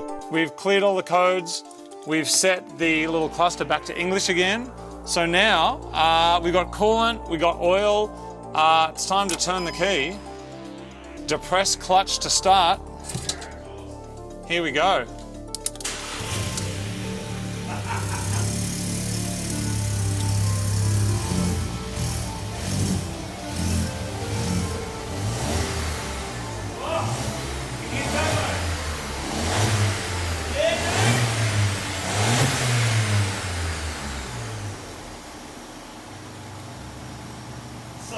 That's amazing. He's a happy boy. It actually works. I'm shocked just because it's like I bit off so much more than I can chew. But thanks to Martin and you, Myles, the Volkswagen Commander, we got a running, working car. It was amazing. Thank you also so much to Statller, the original Wreckers that sent this over, to Chris from Trent, who was another Wrecker that sent things over, Todd and Volkswagen Australia, and your mate as well needs a shout out as well. Jamie. Thank you very much. Thank you also. We still got a bit to do. I'm just thanking everyone like it's an Oscars speech. I know everybody's all about world first and all that kind of stuff, but I'd like to acknowledge that in a very little, cool, kind of small way, this is the first UP GTI to ever run in Australia. It is. Ever. It is. We turned the key, it works, it runs, 1 litre, OEM, UP GTI running on Australian shores? Around a week ago, I got a phone call from this gentleman after we've been working on the UP and we were just not winning. He's like, man, I'm just at that point, like, I just want to, like, do I push it off a cliff? Do I K-swap it? Like, what other rubbish idea? And I'm just like, man, it's going to work. And here it is. It's Sometimes working. I lose the faith, and that's why I embarked on this as like a personal project of like, you know, I see Marty do all sorts of clever things and Myles and all the people doing all sorts of clever things. I was like, I want to do it as well. I thought I would just be swapping an engine, plugging some stuff in and off we go, but it has resulted in and is still one of the biggest projects we've ever done on the show. Yep. I actually do want to say thanks to friends for helping out because there's been a lot of help.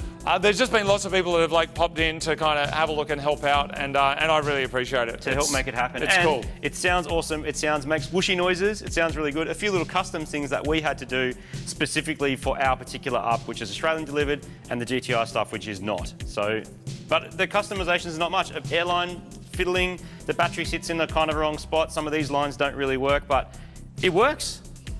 What do these things do? We don't know. I might post up on our socials what the like part numbers are of these and where they mount. Also, do you have an UP GTI? Because one thing that I cannot work out is where the ECU sits. So I've got this that has nicely been labelled as engine ECU holder. Currently the ECU is... Wi-Fi. Where's the ECU gone? There. Oh, it's down there. So around. currently it's just sitting there. If you've got an UP GTI, could someone give us a video or a photo or something and just show us how that's meant to work? And what are these? We think they're sound actors, but maybe they're alarm things. It runs, the exhaust sounds amazing. 3-banger with a turbo is pretty cool. So good. 3 cylinders great, 5 cylinders great, odd cylinders all the way. Yep. Thank you, Martin. There's a lot to do, but I'm high-fiving you because thank you. Thank you, Myles. Thank you very much. And thank you to everybody who's been watching at home. We appreciate it. How you doing today? Thanks for asking, I'm good. My UP still doesn't work. By now it kinda should. I spent way too much cash, but the Vag Commander is here. I got a laptop and some German parts, so today we'll turn the key. A couple of little bumps along the road. This here is the combination switch and clock spring from the Volkswagen UP. This one doesn't fit the GTI steering column, so needed to get a new combination switch from Germany. That has arrived, but the German combination switch doesn't include the clock spring because they've changed something since then. So this here looks different, but what we have found out is that the clock spring, because it's used in lots of different cars, is available locally. So one of these is on the way now from Volkswagen in Campbelltown. Thank you to Jamie for organising that. That's getting sent up. We'll add that to that. And then finally, I think the steering column component will be done. Other than that, today we're going to be working on console, wiring. There's a couple of little weird things going on, like the fan will stay on even when the keys are not in. And the other weird thing is the lights back here, the reverse lights are always on. So a few like little things like that. But we are getting close. Some O2 sensors have arrived. They are also German specific, so they have come from Germany. And there's a bunch of other little parts that need to arrive as well. So the plan today is to actually get a seat in, turn the key, and hopefully have it working. Myles is here again. He's got his laptop, and we got our parts from Germany. And I think between those two things and his very clever brain, hopefully today we should actually be able to get the car started, which is very, very exciting. Unless we uncover any other strange German mysteries, by the end of today this car should be mostly finished and actually running. This one doesn't have any cruise control. This one clips and locks onto the steering column just with some plastic clips. This one uses a hose clamp system back here. The clock spring has a different position where it actually plugs in. So this one plugs in at the top. What's that? The top right, top left, something like that. And this one's down the bottom. So even if you were to spin it, it probably doesn't look like it's going to go in the right spot. So then we just wait for the other one to arrive. No worries. Well, I think this is about 1 hour away. So in the meantime, I suggest we sort out all of that. Yes. Great. Amazing. The combination switch can go on the GTI steering column, complete with the cruise controls, and the next mystery we need to solve is the rear lights, because currently they are not working properly. Right, so we're rewiring tail lights. This is cool. Look, this whole tail light is just held in by that one wing nut. Boom, just like that. And it's even got a 10mm thing there for tools, but if you don't have tools, it's got that. That's a very clever Volkswagen, well done. I tried to get lights out of an X-Trail, it took like an hour. You've been slowly won over by the Vag, haven't you, Martin, over the years? No, I haven't at all. I still feel the same way about them as I always did, but I also think this car is excellent. I thought the GTI was excellent too for a bit, then I kind of unthought that once I drove some other stuff. And now I think this is better because it's smaller and more nuggety and 3-cylinder and turbo. But I can't think of another engine. Can you? That's as cool as this engine?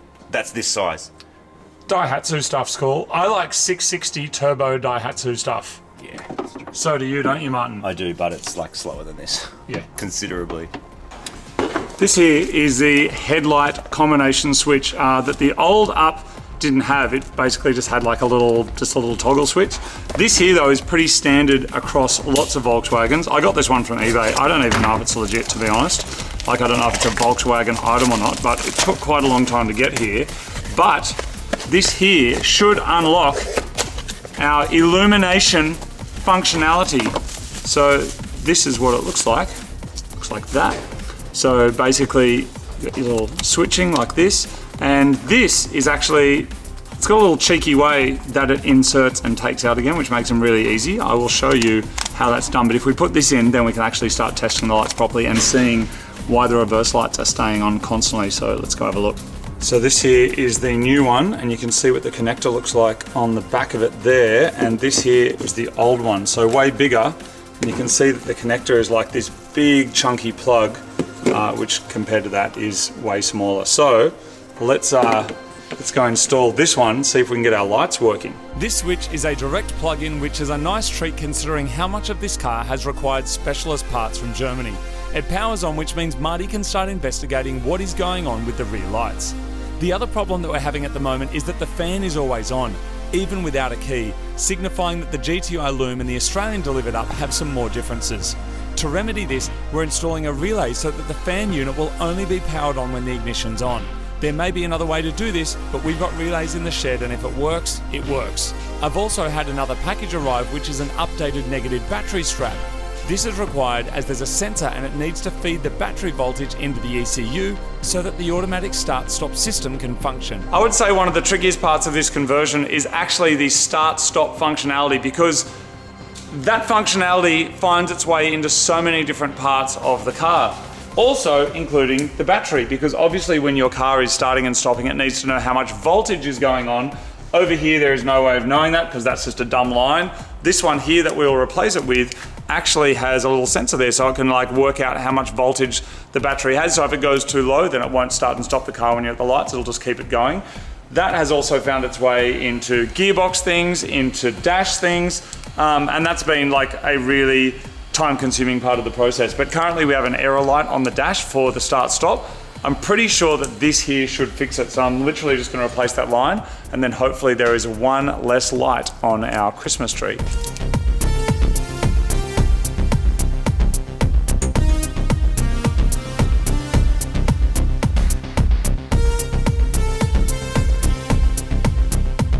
Here we have overnight parts that weren't overnight from Germany that's actually made by a Japanese company in Thailand, sent to Germany and then to Australia, because this particular part doesn't exist in Australia, probably because it's calibrated specifically for ups or cars that we don't get. It's got 6 pins, it's a wideband oxygen sensor, the same thing as what we install in stuff aftermarket when we put Haltex and other ECUs in. That's the thing that you need to get an accurate reading of what the air-fuel ratio is in the engine.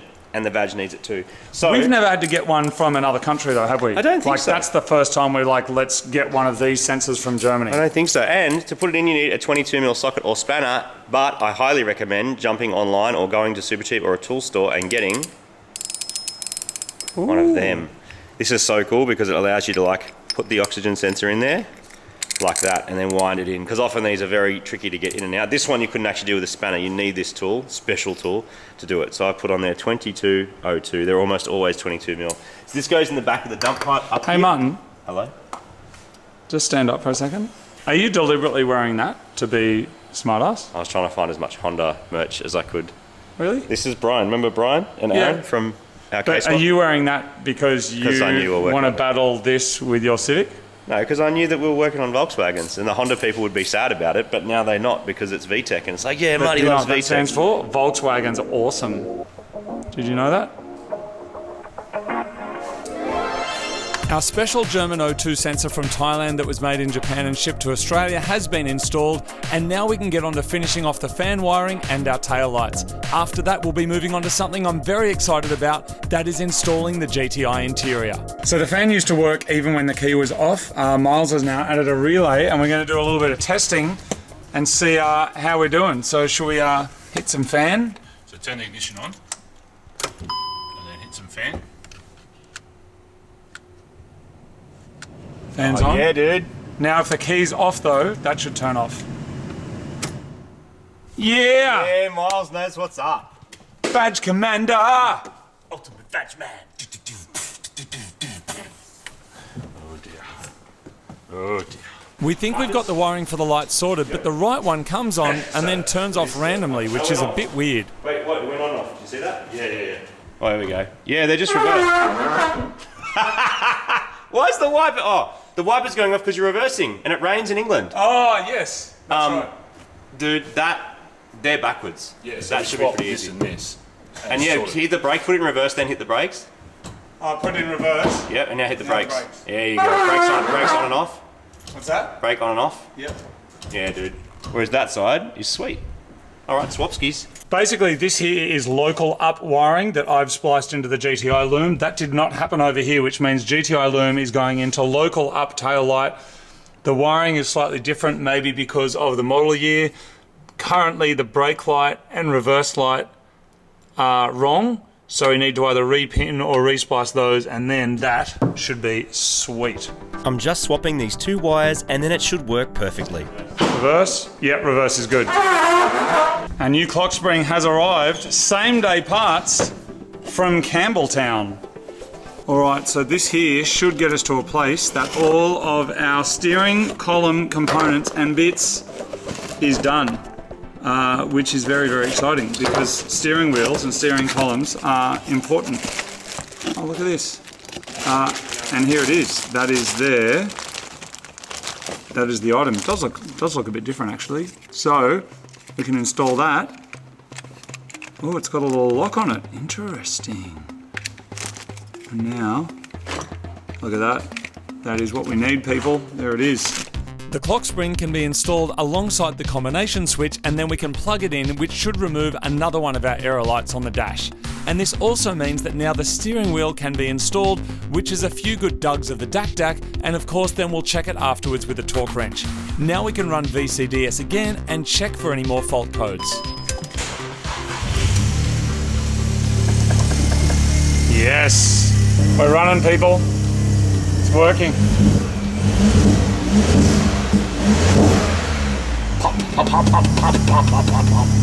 It's happy now.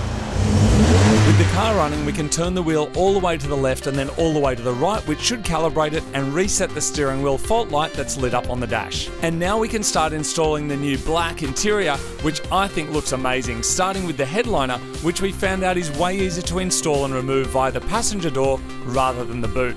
After all of our mechanical challenges, this part of the build should be a real treat and super rewarding. So we're laying out all the UP GTI parts kind of in the configuration of a car here, so you can kind of see airbag over there. There is the glove box, and then these are all the different panels. It probably doesn't look like much seeing it like this, but the interior used to be this color, so that there's an A panel. So it used to look like that, and we're going from that to black, like this, which is just looks so much better. So hood lining is also now in. That also used to be kind of a whitey grey, and now that's also black as well, which is pretty cool. Marty's doing a little hack on the rear lights over here because this light was doing a weird thing where it would power on and then turn off a second later. So have you've run a wire from here to here just to hack it in? Just borrowed it from that side because the looms are different, and because you had to keep an old loom on this side, it means the lights just aren't happy. But you turn monitoring off and it just works. Yeah, it's cool. it's a tail light. Like it just needs to work on or off. That's it. All of these GTI interior panels should be a direct plug and play, but there is a certain sequence that they need to be installed in so that they all connect together properly like a big Volkswagen puzzle. A love story that might be. We wasn't supposed to happen. So much talk around us. We became numb to the yapping. It was like 05. Got my license to drive. Picked you up in my pop's car. Went for a ride. So one of the differences on this GTI GTI trim is this hole, which is where you're meant to put the seatbelt in, is not actually lining up with up there, but because it is Volkswagen part, I don't know if you can see on there, but there's a little hole there that's already marked out where the hole is meant to be here and here. So I'm basically just going to use the Christmas tree bit on our little Ryobi drill here and just drill that out, and then we'll just put a grommet or something in there to fill the space so it doesn't look too cruddy. For you a dozen times, my pen dancing on this paper in your room of mine.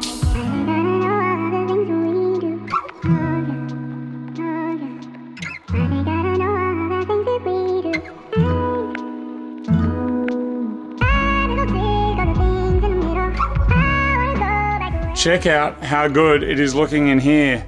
Black hood lining, black pillars. These parts are in now. So got to do a little bit on this side. I don't have the little covers for this, so they're just going to stay white, but that's fine. Look at it go, people. What a transformation. If nothing else, get a GTI interior. Used to say, love, please keep your chin up. Everybody been asking what happened, it's the past now. I'm quick to change the subject and hide it behind a laugh now. Small town girl with big dreams and you chase them. They said everything they... Most of the trim pieces are in, so now we can start putting in the seats. And look how good the GTI tartan is. Everyone loves it. Everyone. Everyone. You love it? I love it. It'll always be what if we were forever after. A lot's changed and we can never go back. But if we had the chance, I just wanted you to know that.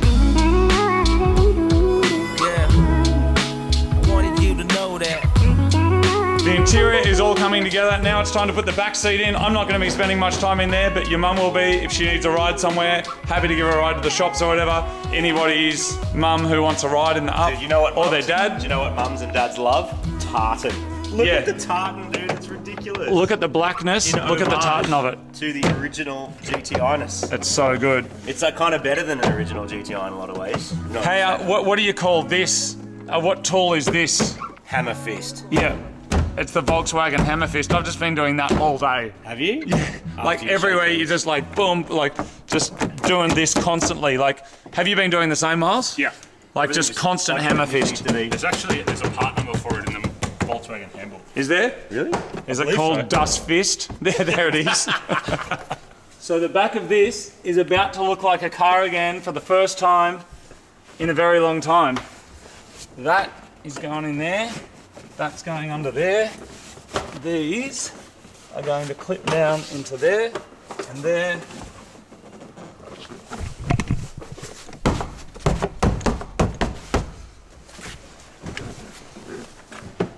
Looks good, man. You? Someone's mum.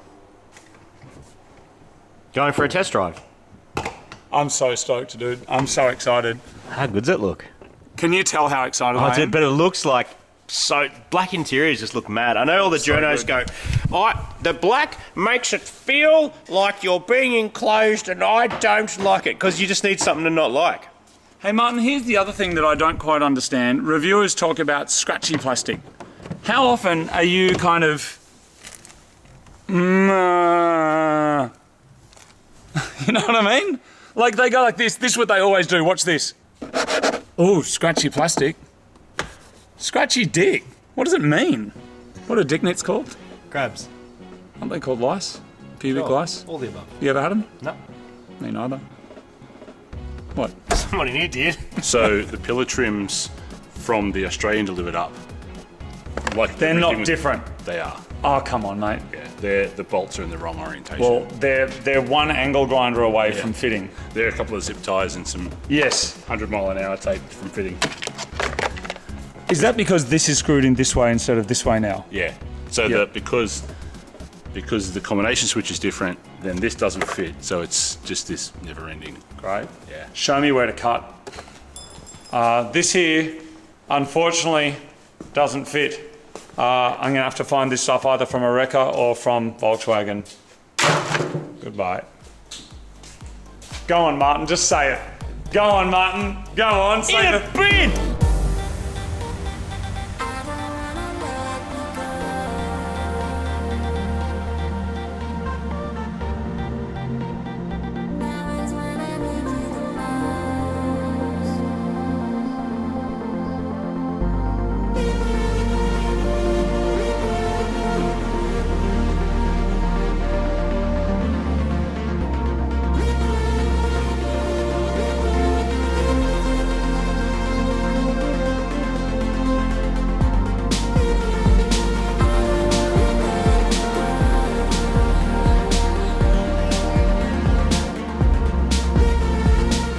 it is time to put the seats in. To do that, of course, I will torque them up properly, but first, I will use my REVO side DAC.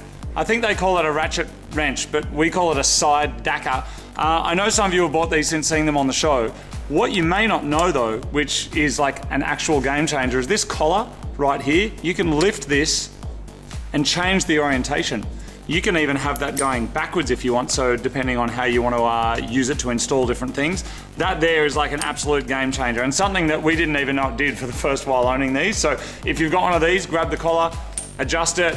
You can make it DAC in all different orientations, which is amazing. But for now, it's time to put the seats in the car. These GTI seats are a massive upgrade over my old seats, and they're a direct bolt-in swap, including all of the wiring and airbag connections underneath the seat. While I've been working on my Up, it's been insured with Shannons. They offer insurance cover for limited use and laid-up cover. They also offer agreed value plus cover for modifications, which is a huge one for us because almost all of our cars are modified. Check out the Shannons website for a quote for your car. All right, everybody, that is another day on the GTI. There's still a few little things to do, but look at the interior. Look at it go. We've got the tartan seats, all GTI and mad, 6-speed gearbox. This here is not done yet because I'm waiting on some parts for that. There's a couple of parts we're waiting on from Germany still, which is mostly battery related stuff and also a holder that holds the ECU. We did have that, but we had to modify the previous one, so we're waiting on those parts. They should be here in Australia soon. We've got to bleed the brakes, front bumper's got to go on. We've got to take it for a test drive, sort out the steering error that we've currently got on there.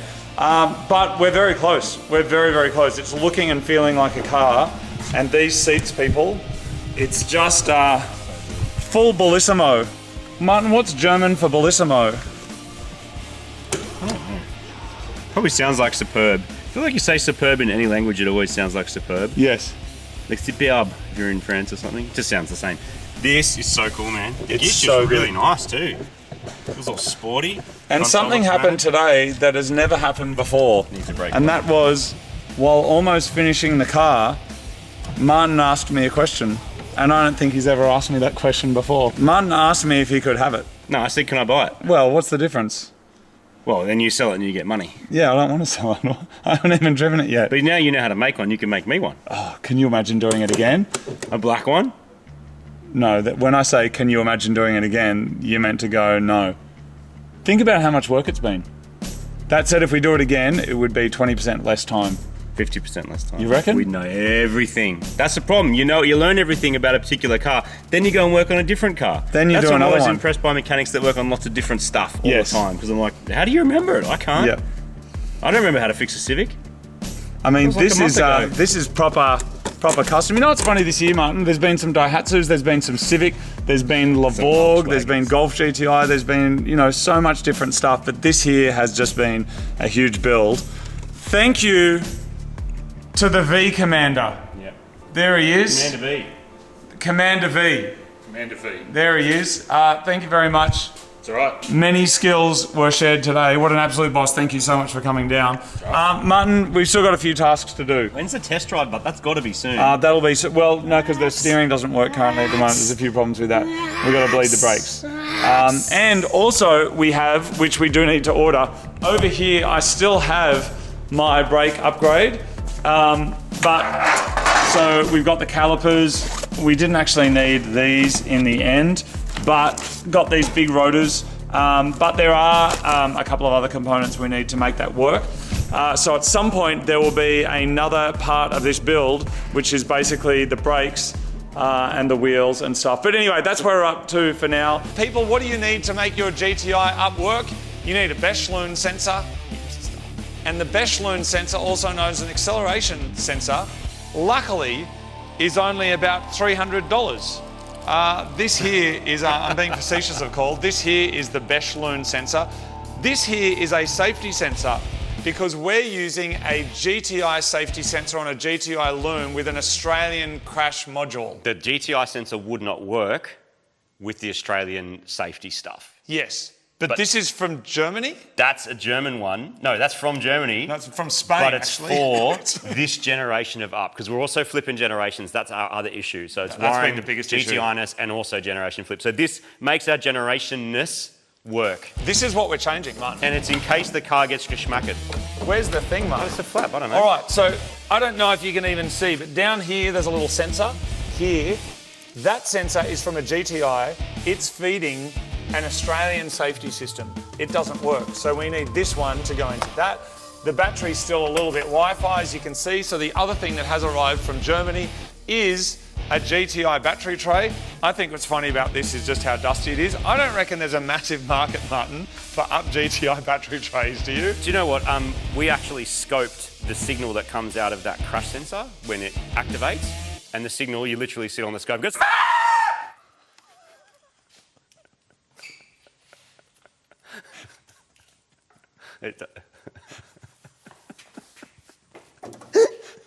Fix your shit. Because like, if that goes off, you're having a bad day. I'm not often lost for words. I don't know where to go from that. We should install it. But here's what we're going to do. We're going to bleed the brakes. We got to put on like the inner arch guard liner stuff. We got some things to finish off here. The badge commander's coming in. We might show you his Amarok today because that's pretty special. We've got a sensor coming in. A whole bunch of other little fiddly things has come from Germany, but that's currently at Paul Wakeling Volkswagen down in Campbelltown. That's getting delivered up. That was a weird noise. That's it. So let's just hook right into it. Helping make this project possible is my very clever friend Myles. Hello, mate. How you doing? Good, good. People, what you're looking at here is a two-door V6 Amarok. Volkswagen didn't make them. Who made them? Myles did. That's awesome. You get me horny? I do have a horn for you. You got my horn? Yeah. Yes. It's in the front of this. Oh, great. We're pilfering one of yours. Yeah, it's the one. Great. Awesome. All right. You get the other bits? Yes. Okay, good. All right, let's get it done. Who's excited? I am. No, you don't. You don't want to be here anymore, do you? Nope. All right, let's get it done. Today we'll be trying to clear as many error codes as possible, and the easiest one to fix to start the day is the horn. So Myles is letting me temporarily steal one of his from the Amarok. This will plug directly into the Up and gets us one step closer to actually driving this car. So the horn has been installed, and I'm really interested to hear what it actually sounds like, because a lot of people's understanding about horns is that the way that they sound is fully determined by their construction, what the resonant frequency is of the material that it's made out of. But because this here was originally a German horn that then went on an Amarok, but it's now plugged into a GTI, a lot of modern horns, their sound is actually informed by the country where the GTI ECU thinks it's from, which is the UK. So anyway, let's see what it sounds like. Myles, give it a hit.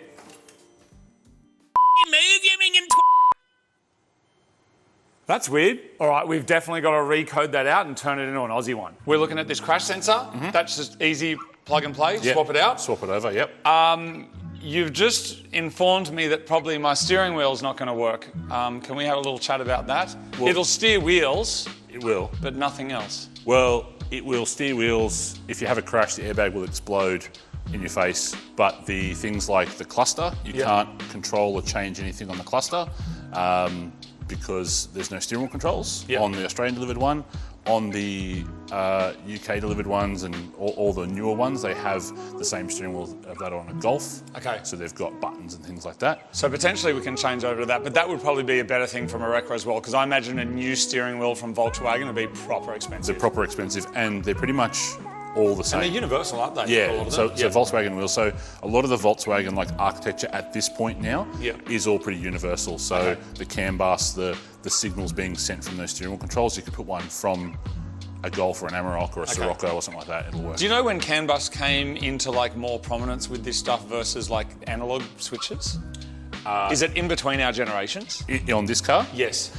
So they're both CAN bus, but one's more heavily biased. More CAN bus. Yeah, more CAN bus, yeah. So more control modules sit on CAN bus, so things like the aircon control, the fuel pump modules, that sort of stuff Yep. are on CAN bus. Which used to be analog. Correct. And do we know when that change took place? 2016 to 2017. Yeah, okay, right. So again, we're definitely straddling these two different 100%, generations. yeah, okay. 100%. Thank you very much for the horn. I would have used my own horn, but someone did a Houdini on this.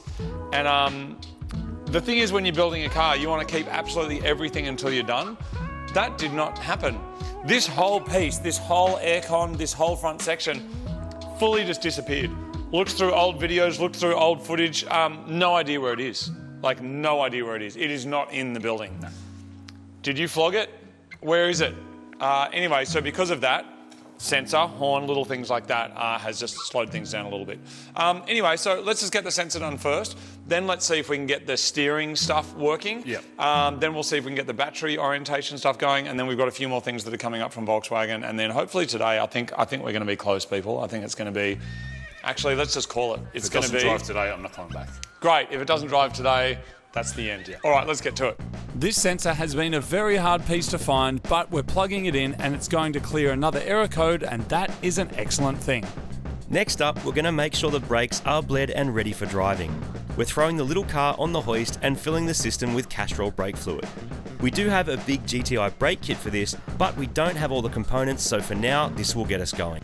With that done, we can start assembling the rest of the car, starting with the inner wheel arches, except we've managed to lose pretty much all of the bolts and clips that we need. You've probably noticed over the last couple of episodes that I've been wondering where all of my screws, where all my bolts are. It's been really annoying because we've tried to organise that bit of it really well. So every week we can't find all the things we need. We're kind of getting things from the bolt box. Like, where is all of my stuff? And then look over here. Look what I see. Surely it's not this that says Brumby on it. And then I'm like, but the Brumby's basically done. So I grab this, I have a look inside. Now I can tell you that is not from a Brumby. Now what's happened is, look at this. Someone has put mine inside an empty Brumby box, and now that is all my Volkswagen stuff. That is all the stuff that we've been missing for the last few weeks. Now a lot of this has since been replaced with other stuff. But now we have all the things that we need to insert the guard liner. So yeah, whether it's little baggies like this, I would say 30% of the time working on this car has been trying to find lost stuff, which is partly my fault and also partly just heaps of people have used the space. It is a communal space. All sorts of people are using it and doing different projects, and things just get moved around. Anyway, brakes have been bled. Guard liners are going in. We had 3 of the 26 screws that we needed. The rest of those are going in. Then we can put the bumper on. Then we'll start investigating the battery tray and ECU little kind of holder. And then we might be ready for a drive. Is it premature to think we might be driving it soon? Oh, yeah. It is premature to think I'm driving it soon? Awesome, let's do it.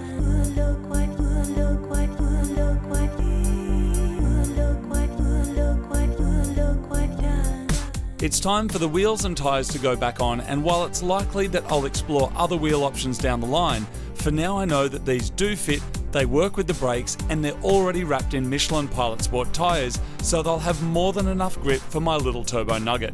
I just can't believe how close we are to actually turning the key and driving this car for the first time. So the front bumper bar is about to go back on, which means it's kind of monumental because it means it's almost complete. I mean, it's looking like a car again, or it will be, but you may be wondering, why is there still some stuff dangling out here? And that is because, again, the GTI has more features than ours has. So this here is for a fog light. This is the ambient temperature sensor for Australia.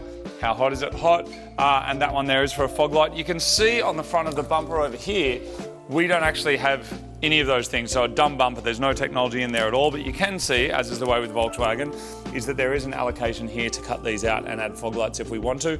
Maybe like once the car's working, I would consider doing like a GTI bumper, or maybe if I can find another crash one in the UK or Germany and replacing some of the kind of body panels. But then at the same time, normally I like keeping my cars look like sleepers and stuff like the Golf, but this one here, I'd actually be interested to making it look like a kind of, I was going to say a replica of a GTI. It will be a GTI in spirit and its performance. So I'm just going to cable tie these up here for another time for when I do get a GTI bumper. Then we'll throw that on, sort the battery stuff out, and then go from there.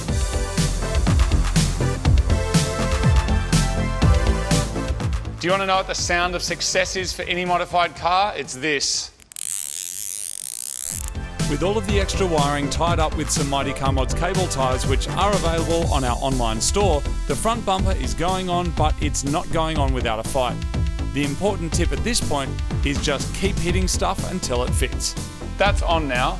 There's nothing else to see. Yeah. It's perfect fit. We've got a little bit of Tesla fitment over here, but we will get the self-tappers out. Let's just put a screw through here and continue on. Sure. The front end is on, and now we're back to looking through VW diagrams to try and see how we install the ECU and what its position is. The ECU on the non-turbo models was mounted to the battery tray with a bracket. We just can't work out exactly how to make it all fit, so I grab an angle grinder to modify the bracket that we already have. Once we get this working, we'll be driving this afternoon, and then disaster strikes. While manoeuvring the ECU into the engine bay, the metal casing touches the battery. We just heard a little zap noise, and now when you turn the key, it just comes up with errors. Then if I try and depress the clutch,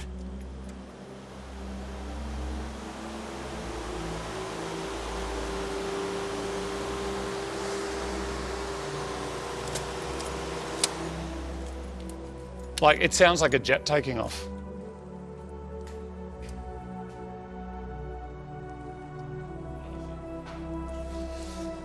Oh man. It soon becomes clear that after all this work, we've fried the ECU. That's about the worst problem you can have actually, because the ECU has to be coded to the car, and I guess that has to happen at Volkswagen. That's not something that can happen here, but then that would require then a new ECU, right? From Germany? Or repaired. Yeah. One of the two. The Volkswagen Up, the car that keeps on giving. There's a glimmer of hope that maybe we've just blown a fuse either somewhere in the engine bay, around the battery, or buried deep within the dash. But after some investigation, it's now clear that the ECU that is specifically coded to work with this engine and this car is destroyed. Myles speaks to his contact at Volkswagen to see if we can get some help. We use a multimeter and we test it out. Some of the pins do touch the casing. Yeah, okay. So there's definitely volts have gone through where they shouldn't have gone through. If we have actually destroyed this ECU, then this whole project, all this time and all this money could very well be over. At this point, we've got nothing to lose, so we're cracking the ECU and looking for evidence of fried circuits. Does anything look fried, Martin? Oh, you mean where I stabbed it with a screwdriver? Yeah, that looks a bit fried. Where? You did not. Oh, dude, come on. So we've spoken to Volkswagen about getting a replacement ECU. It's $2,176, and there aren't any. So they've checked their stock in Germany, and they don't have any. So we've got to try and find a second-hand one somewhere in the world. And that is what we will do next. This problem is not just about finding a physical ECU. Even if we do manage to do that, the new ECU will need to be cloned so that it thinks it's an UP GTI factory ECU and then specifically coded for this car. What we need is a hacker. We bought an UP GTI from England and we brought it here, ECU engine, we put it into an Australian one, and today was our last day of our filming, and the ECU case touched the positive terminal of the battery and made a little zap, and now it doesn't work, so hence why I'm calling you. You could be up to P-Bar Street with that one. All right, that's it, everybody. It's like the highs and lows of this project. I'll tell you what, we need to try and find another ECU overseas. Before we can do that, nothing can happen anyway. We've either got to find another one and get it coded by Volkswagen, get another one and get it cloned by them, or just K-swap it. We're too far down the rabbit hole now. I'm far out, man. Can I have a snuggle? Thanks, man. Thanks, Myles. It's not a pickup, man. It's still. Thanks, Myles. We tried. Nice. You know what happens after things go down? Yep. They come up again. Yes. An analogy Science for life. been tough, man. It's been tough. You might have seen that a certain ECU got fried in a certain Volkswagen Up that has been fighting pretty hard against this GTI conversion that we have been doing. Now, we're all a bit devo, particularly my good friend who is away for a couple of days. And so I have called in Myles, the Vag Commander, and we're going to try and fix this as a surprise and see if we can get it working. Myles is back, everybody, the commander of you know what. Anyway, he has gone another few layers deep with the Volkswagen stuff. So you can plug in your little OBD adapter and read your gauges and be like, whoa. Then the next level is what we've been doing already, which is the VAG Commander stuff of like reprogramming and body control modules. Apparently there's another layer. What's the other layer? The other layer is using factory tools like Otis and some offline tools as well. They call them offline tools, which are like aftermarket programming tools. Sounds expensive. It is very. How much does one of those set you back? I think I saw a price of like the whole Volkswagen Otis setup was I think it was £9,000. We've borrowed one. Yeah. And so what's the plan, Myles? The plan is that's the dead ECU, which we Confirmed dead, definitely on the bench, doesn't work at all. Like, it's cooked. Nothing physically blown, but it's dead. Okay. But in Australia, we have the Polo, and the Polo runs a very, very similar ECU, which is, so the part number is the same, except the software code, instead of this being BA, says BB. Oh, wow, okay. Yeah, so have a friend of mine that flashed this with up software, so this was originally a Polo ECU, so has deleted the Polo software, put up software back onto it, so technically we should plug this in, we can use his laptop, code the ECU to the body control module so the immobiliser all still works, and then hopefully we turn the key and the car's not dead. Wow. That's really cool. Considering how many different part numbers there's been for everything so far, I'm shocked that is that simple. I mean, we don't know it's going to work yet, but... Yeah, it's really weird, because this is sort of like, when I've done my swaps, I've had a whole car sitting there, so I just pick it up and move it. This one's weird because there's a lot of overlap, and there's also parts that are completely like... All right. Yeah. So plug it in, play some laptop keyboard cat, and hope for the best. That's it. Once upon a time, there was a big meeting somewhere in Germany between Volkswagen and Bosch, who make all sorts of OEM car parts, including ECUs. Many are based on the same electronics, which is what will hopefully save our butts today. The mobiliser active and the fuel pump's priming, so we don't have big blower fans anymore, meaning that the ECU is communicating with the rest of the car. We go through the process of resetting every system to factory specification. Then we can recode the security and body control module systems so they'll talk to our new Polar ECU, which is now masquerading as an UP GTI computer. It's all a little more complicated than turning a screw on a carburetor, but on the other hand, it's pretty consistent at varying altitudes.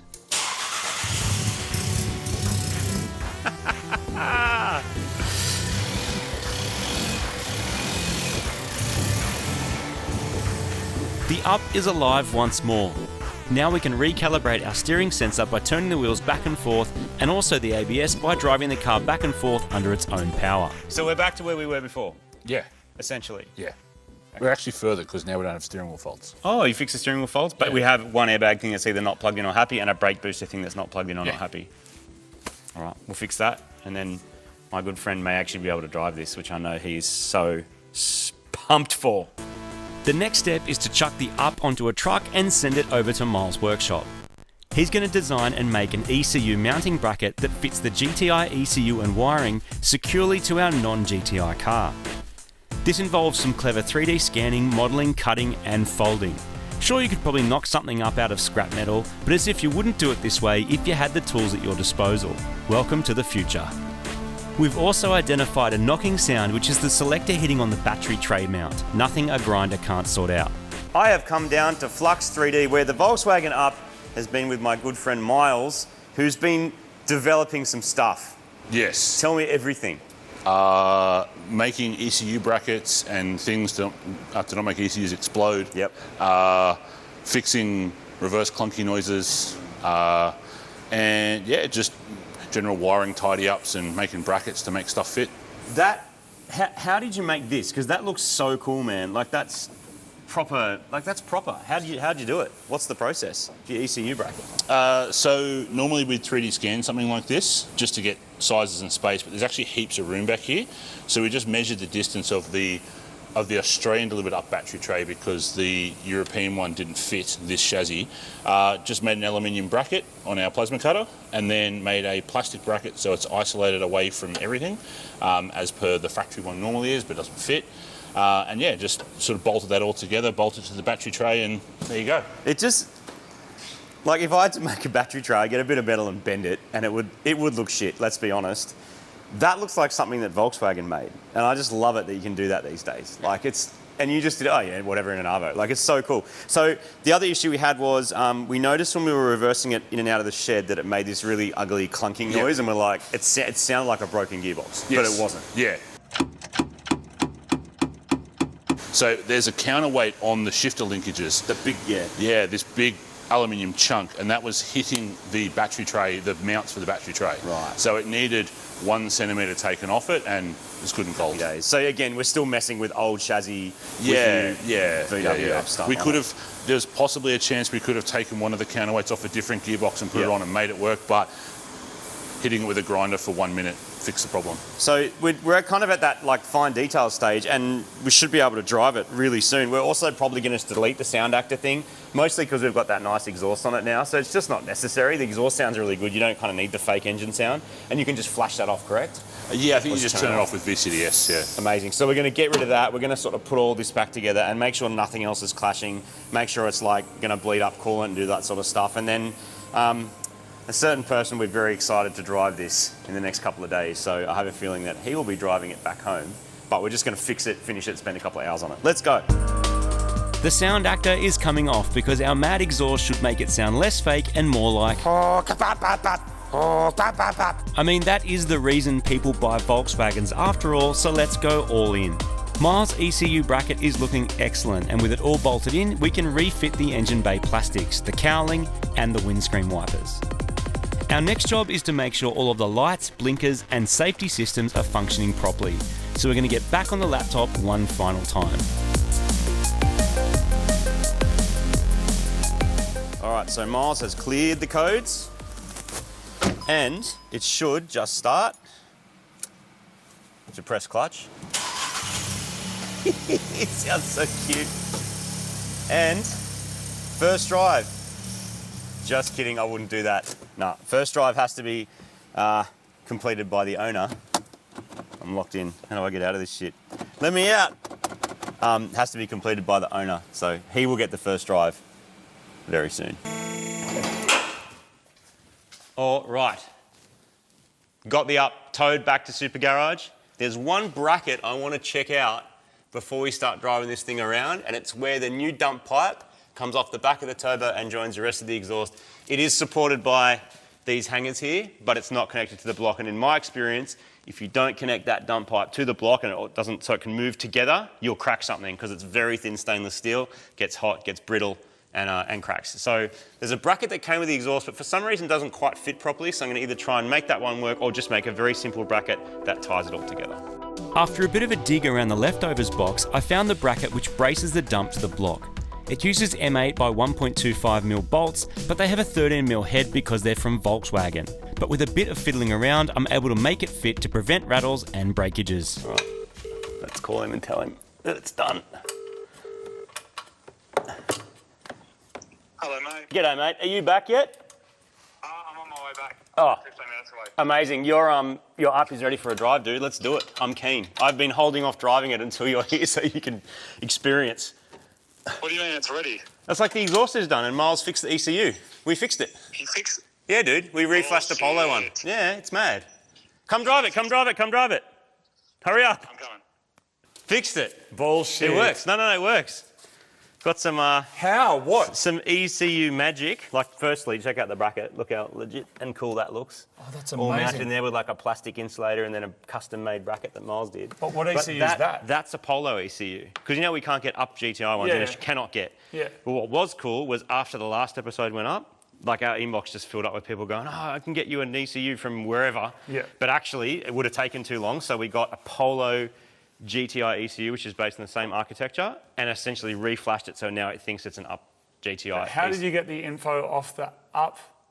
We just needed VINs, and then you can basically hack it. So Myles and his clever friends helped hack that remotely, so we could turn it and then load a stock up GTI map onto that ECU. Oh, so the old ECU, which was toast, Because I saw some comments in the last video, people saying, just check this solder check, but it was actually toast. Exactly, and so it's just like getting, you know, an Haltech Elite 1500 and another 1500 and just telling it to run it up instead of running a Polo. So you can't run Haltechs on these, by the way. I saw so many comments of people going, you should do a Haltech. You can't. Oh, you got to leave that on there, dude, the thing that says up GTI. Because direct injection, it just doesn't run this engine. But we now have a Polo ECU running it. Everything works. The dump bracket is on as well, which was sort of rattling around, so we had to do it. Thanks, Martin. You're welcome, man. And thank you, Vag Commander. And thank you, everybody that wrote in with information. Yeah, so many people offered to help. It was really good. Like, people all over the world were like, hey, man, I found one local. I'm in Hungary and I found one. I'm going to get it to you. Like, which was really... So thank you if you're one of those people. Really appreciate it. So it starts and idles and runs and should be completely drivable, and I think just about everything works now. Amazing. Yeah. Should we drive? Can you believe driving after all this? Are you ready? Are you ready?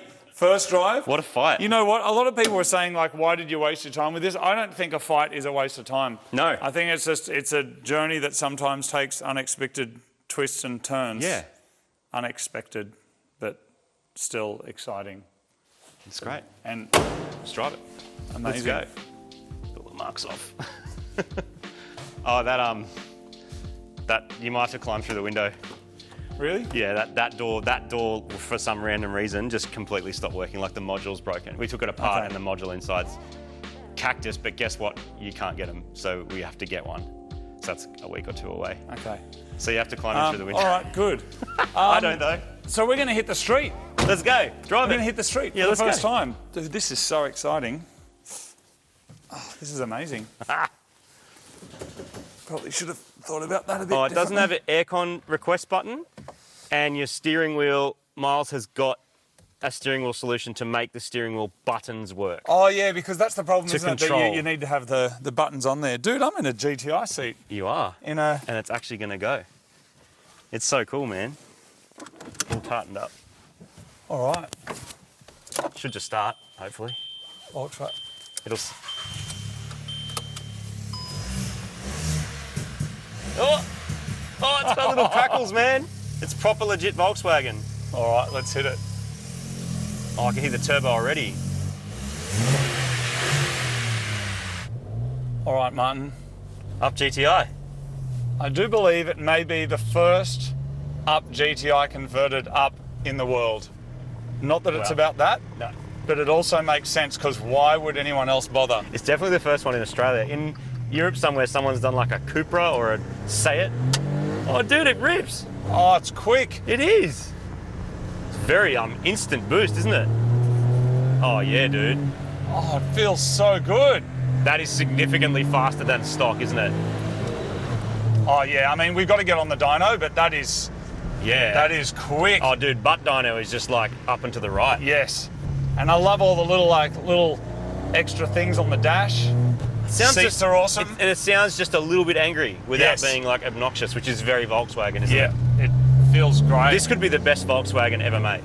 It could be. I think it is. I reckon we've pretty much made a stock up GTI, right? Yeah. And it's taken many months and it's costed tens of thousands. I think in an episode recently you said it was like 40. It's not actually that much.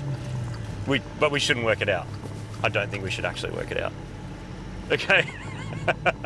It's not actually $45,000, everyone. It's so responsive. The turbo is 25 millimeters. So that's the gonna size be of like a $1 coin, remember? Instant sport. So it's just Watch instant. this. Yep, she's on. Oh, and it's geared for it too. Just loves it. It's going to be great on the track. Oh yeah, it's so responsive. And so we got a dyno upcoming. Yep. There's a bunch of stuff we got to finish down here, like in the center console, different steering wheel. Yep. There is more stuff to come, but for now, I just got to do some research, work out a few more parts, and it drives. I want to say a massive thank you to everybody that wrote in with advice and different information about the car. First of all, thank you very much. Massive thank you to everybody that helped out with the project. There's been many people from back in the day. We had Sam from EK Automotive, obviously we got the Badge Commander. We've got even the Subaru boys, you know, Aaron, Aaron. Everybody has kind of had something to do with this car, like when people have come to visit and they've gone, hey, I'll help you with this or help you with that. So just want to say a massive thank you to everybody. Those little bits of help, from your mates or whatever is very motivational. You know, sometimes people just go, I'll come over, and even if they just stand around and it's amazing how helpful that is when you've actually got some extra people in the room as well to kind of go point at stuff or tell you you're doing it wrong or right. Yeah. It's very, very helpful. Because sometimes when you're building a car, or maybe if you're just going through like a bit of a struggle in your life, you don't necessarily have to have people to help you. You just want to feel like there's people who get it. You know what I mean? And progress, and the feeling of now driving it after it fighting so hard, it is sweet. It's to so go, good. oh, we're in it and it works, and all those times we're like, it's not going to, nothing's going to fit, it's not going right. Well, now it is. And now's the fun bit, because now you get to wreck it. Yes, that's right. Now we get to do all of those extra little bits of mods and things and just finish it off. I mean, sometimes cars get to 80% and then people go, that's it, that's the end. This is 95%. It's working, it's driving. Yeah. So, look, I'm really, really excited. I know I make lots of jokes about Ups being like the best car ever, but I think a turbo Up, if you can get one for cheap, is a pretty awesome car that can do all sorts of different things. Yeah. What I will say for anybody that is kind of playing along at home, make sure you ring your insurer and make sure your car is legal for what it is. So we've actually spoken to a workshop and said, it's turbo now, it's 1 litre, had the papers changed, and then with Shannons Insurance, who is a sponsor of Mighty Car Mods, they cover all legal modifications as well. Yeah. Plus, I would argue this car is also worth a lot more as well. So you can ring and adjust your premium with Shannons. They've got agreed price. So definitely do that. That's the thing, if something goes wrong, you got to do it again. So, it gets flogged or whatever happens, you have the money there to do it again. It's meant to just fix it, right? Yep. Like, that's the whole and point. it definitely won't cost us that much if we have to do it again. And this was also on laid up cover as well, before we now put it back onto full cover. So yeah, it's winning, man. So people good. were also saying, why didn't we just buy an Up GTI? Can't. You can't. You're not allowed to get one into Australia. They don't meet our rules, not allowed to do it. But anyway, there it is.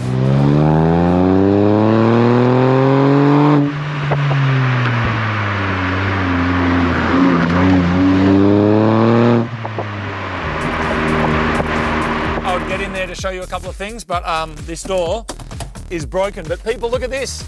6-speed box from a GTI, tartan interior. Look at this. Look at this. Actually, don't look at that. We still got to work on that. Look at this. GTI dash with little digital bits. Steering wheel, massive problem. You know why? Because there's a bunch of features and functions of this car that need to be accessed that we can't access because there's no button. But we're going to fix that today. How are we going to fix it? Come and meet my mate Myles. He is the Volkswagen pilot. You know what I mean? Yeah. What a crappy intro. He's very clever, and I've said this before. If you're in a room with him, you're dumb. Awkward yet? Yeah, very awkward actually. Okay. Yeah. Let's start with the steering wheel, Myles. Why are we changing it? Right, so you have no buttons on your up wheel, so you've got no way of controlling the MFD or stereo when we put that in. So this is actually a wheel from a Mark 6 GTI. Yep. However, it is an auto one, but we're going to get rid of these. But yeah, this was the right price. So, and I know this bill's nice and expensive, so we got it at a really good price for you. Which was How free. much was it? Free. How?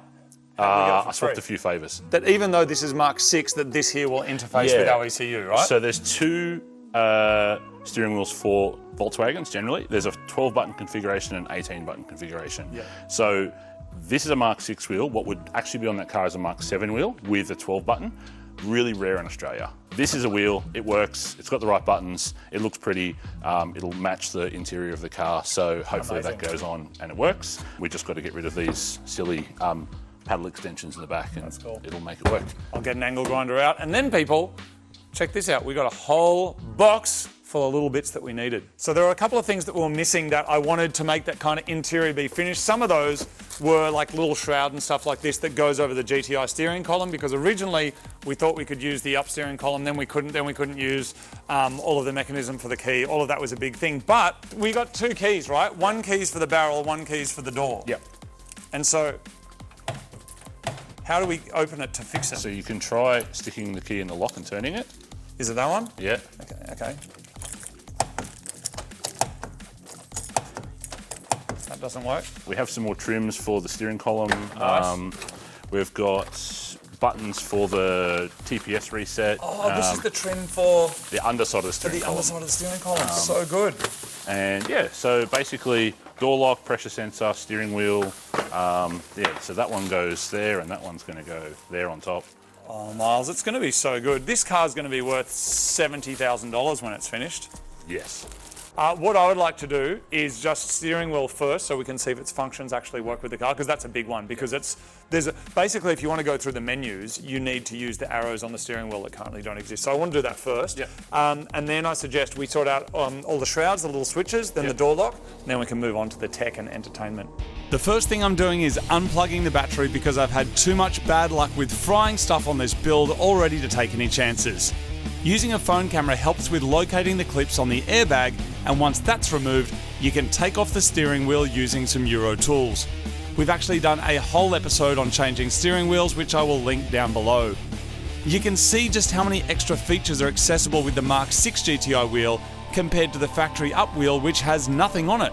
But now look at this, buttons, which means I'll be able to access the menus on the Up GTI dash, and the red stitching is an added bonus that's going to look great with my tartan seats. Are you a Volkswagen flog like I am? Flog is golf backwards, by the way. I'm not insulting you or me, even though you're all flogs. Why is it that the first modification you do is extending this thing? It's like you see all over eBay and other things like paddle extender. Why does it need to be extended? Because the only reason you would need to extend that is if you're driving like that, Myles, and you're trying to flap it with your little finger. If you're like that, why do people do it?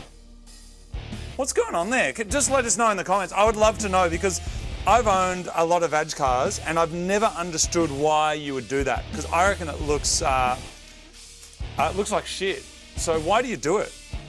Is it just because you're a flog like me, or does it actually do something? I'd love to know. Now I'm going to pull these things off. Oh, how good's the double-sided tape? I've got a friend here that's going to tell you exactly where that stuff should go. In the bin. You missed a bit. Will your Gemini be faster than this when your Gemini's finished? Honest So question. much faster. How much, you reckon? Twice as fast. And you reckon your Copen will be faster than this as well? That I'm not sure about. I'm using this tiny ToolPro bit ratchet, which is available from Supercheap Auto for about $12, to help get the fiddly interior parts back together. It includes Torx bits and has a lifetime warranty, so it's a handy little thing to have around your garage. We actually often give them away for free inside our Cheryl's Big Box Loot Crate, so you might get lucky and even score yourself one. With the interior shrouds now attached, it's time to install the GTI steering wheel, and it looks so freaking good that I'm starting to get super excited. Next up, the airbag can be installed back inside the steering wheel, and then it's time to test it out and see if these GTI buttons actually work with my Up ECU. Let's attach the battery, and fingers crossed this actually works. It works.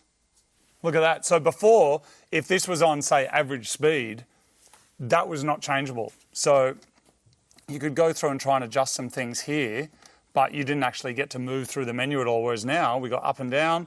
We can go through language, MFD data, the time, units, change it back to miles just for the fun of it. See, miles? Change it back to, great, all right. What's next? Door lock. Let's do the door lock. Excellent. For reasons that are still a mystery, the whole door lock mechanism stopped working, so we're going to replace it with a new one from VW. So there's a really cool way of taking the door lock out. So there's two little screws here. Yep. There's that one there and that one there. We back this one all the way out, and then we use this one when we loosen it off. You use it like a plunger. You press it in, and it takes the key barrel out of the front of the door that way. Oh, that's cool. And then we take those two out there, and we drop the lock out from underneath. Now here's some straight talk for a second, no cap. When I was younger and rolling around in a VL Commodore or Silvia, I had no understanding of why people would spend so much money on a hatchback when they could just go out and buy a WRX or a GTI that would probably end up being better, cheaper and faster straight out of the box. But I was missing an important aspect of owning a car, and that is the journey. This Up GTI makes no financial sense at all, and it's fought us the whole way. But does that mean you just give up and go and buy an RS3 instead? Well, yes, and I did do that, but the point is, I didn't give up on this project. While there's a huge sunk cost that I wanted to see redeemed, there's also a story and a journey in the heartache of working on a car for this long, and that helps foster perseverance and determination. And they're two things that the world needs more of right now, and you don't get that from a factory car, and you don't get it from everything being easy. First things first. Well, that's already better, but does it lock? It won't unlock. It just won't. Ah! Adding some masking tape to your screws is a good idea when you've got to install them deep in the dash and you don't want to lose them forever. I've got one final piece of trim to install which also arrived new from VW, and then the whole steering wheel assembly is finally done, and it looks absolutely incredible with the Mark 6 GTI wheel. We do still have a brake sensor fault, so we're going to change in a brand new sensor, and then we can scan again via the laptop and see if we can clear the error codes once and for all. All right, we've just plugged in. Now we're going to check for error codes. No doubt there will be a few, but we can clear them, and then that will tell us what else we got to do. Even with the new sensor, we're still getting a brake fault. Plus, we're getting a seatbelt fault. This, unfortunately, will require a deep dive back into the loom. But for now, we're going to move on to the head unit. Now, when this Volkswagen Up came out in 2012, it was very, very light on when it comes to its features. Really basic head unit, really basic everything. Now, the GTI version obviously gives you a little bit more fanciness, but now it's 2024, people, and we want to make sure it's extra fancy. So I actually want to put in a double DIN head unit, which will give you Android and CarPlay as well. But the car doesn't actually have the faculty or the infrastructure to install that. So to do that, you can get a double DIN fascia, which is like this, which it is going to involve a little bit of cutting. Sorry to the purists out there. But to make it fit, it's not just about making the double DIN head unit fit. We've got to relocate some stuff out of the way. So the air conditioning controls and buttons and things, we actually need to move them from where they currently are in the factory location and move them down to a new part that doesn't exist yet, but that is involved in this kit. So basically that'll make enough room to get a double DIN in there. Then all of the controls will be mounted underneath that. Never done it before. I don't know what I'm doing. Myles is here still. Hopefully together we get some joy. When it comes to the wiring and stuff like that, we'll get some little cables to connect that together. We might need to wire some stuff. We'll see how we go. But for now, let's start cutting shit up. I'm going to be relocating these factory fan controls from here to down here, which is a pretty big job in itself. And then I'm going to be getting an angle grinder and taking that to the interior to accommodate a double DIN head unit, which is something that this car was never designed to fit. But these days, phone connectivity is really important when you've got a car that you want to be driving every day. I've just got to make sure I don't get it wrong, so I'm going to measure everything really carefully, because unlike a Corolla or a Camry, you cannot get other interior parts for this up easily, and if you can get them at all, it's probably going to be something that I'd need to order in from Germany, and that is not something that I want to have to do. After hitting it with an angle grinder, then I'm using a Ryobi rotary tool, and then I'm going to use a sander to clean up the edges, and then I can start installing the head unit fascia to see if it all fits. All right, Myles. I think that looks okay. How are you going? Oh, that goes like that. Yeah, so that's going to go like that. Do you know the best thing about that? This used to have a little fascia on it from the factory, and when taking it off, it broke. And yes. While I was in charge of it. Is it like an ECU? Stop it. So that should go in there like so. Perfect. Like I bought one. Probably need maybe a tiny shave somewhere in one of these corners here, but... Where's the... Oh, over here. Somewhere it's going to be fouling. That's so good. You're going to have CarPlay, man. Look at that. That's great. Now that I've got a correctly sized hole, I can take the angle grinder to some more interior parts and continue the installation with a Christmas tree bit, which I'm going to be using to make some holes to run the control wires into the back of the panel. Meanwhile, Myles is going to cut anything that's getting in the way of our installation.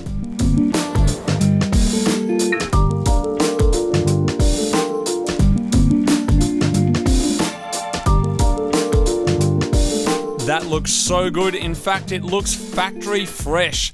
Now that all of that part has been installed and held in with a couple of screws, I can run the microphone for the head unit, and now we can focus on getting the actual double DIN unit into place with this fascia that comes with the kit.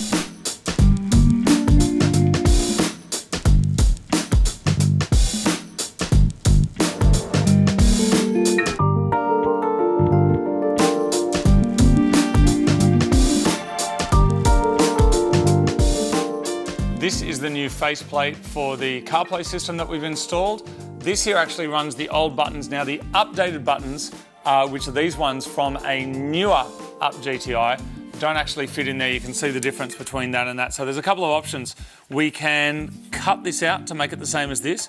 We could potentially print something new like that, or I know what each of these buttons does. So what I'm thinking, just to get it done, is putting this over the top of the existing button. So ones like this, that is still going to be hazard light. So that one should be So that's doing hazards. And then down the bottom, that's heated seat. So I'll know that that one there is heated seat because it's wired for this button. So for now, I'm just going to put this in, and then later on, if I want to, I can update those buttons, or just remember that that means heated seat, and so does that.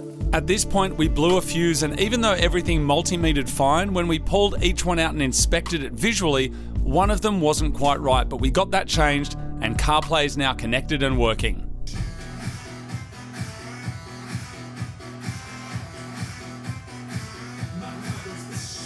Head unit is now working. We're on, which is great. And steering wheel controls, working. So there we go. We got CarPlay, steering wheel, got our controls down here. A big day, people, a very big day. It was at this point that Myles decided that he wanted to modify this plate so that it would fit the updated buttons. Strap yourself in, people, this is about to get crazy. The front plate was cut, test fit with the buttons, then the whole area was sprayed with 3D scanning solution. Scan reference point stickers were then applied, and then this section of the car was scanned in 3D. Once this had been captured in the computer, Myles then designed up some trim rings, which he sent to the resin printer to be created.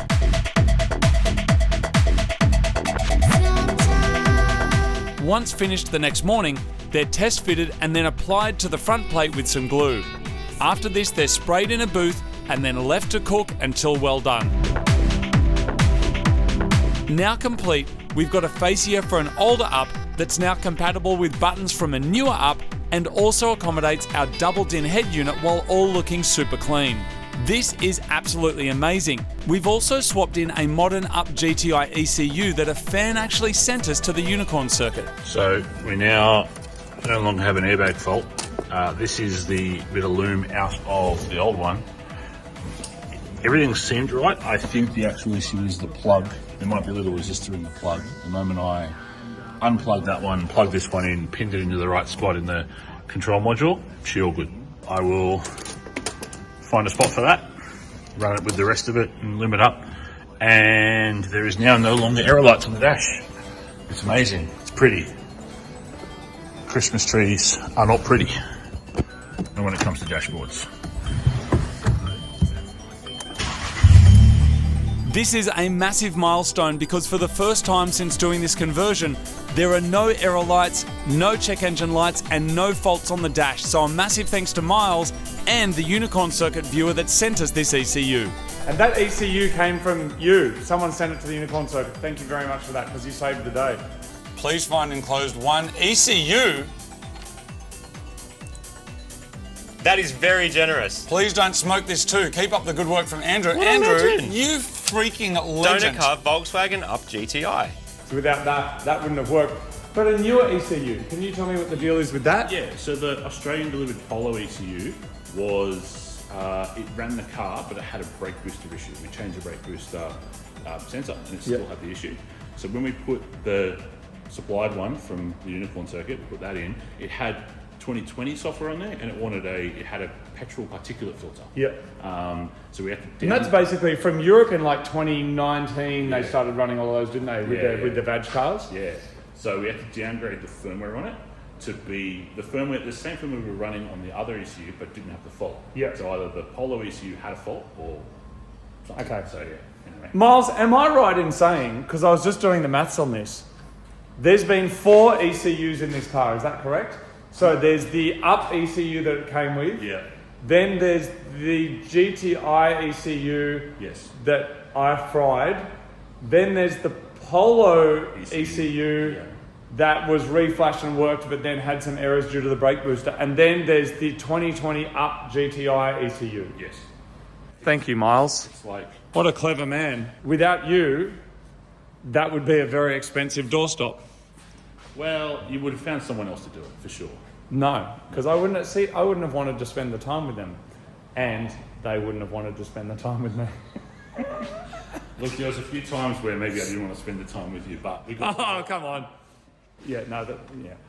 No, it's all good. The car is done. It definitely fought the whole way. Didn't it? It didn't want to be turbo. No, it did. Everything fought like the engine, the conversion, the gearbox issues you had, the wiring issues we had, the ECU problems, like just every little thing. The stereo fought with us the whole time, like just everything. It almost should have been that you just put the engine in, plug the loom in, and then off you go. But because it was, which is what we thought, and instead it's been, compared to the value of the car, it is the most expensive conversion we've ever done.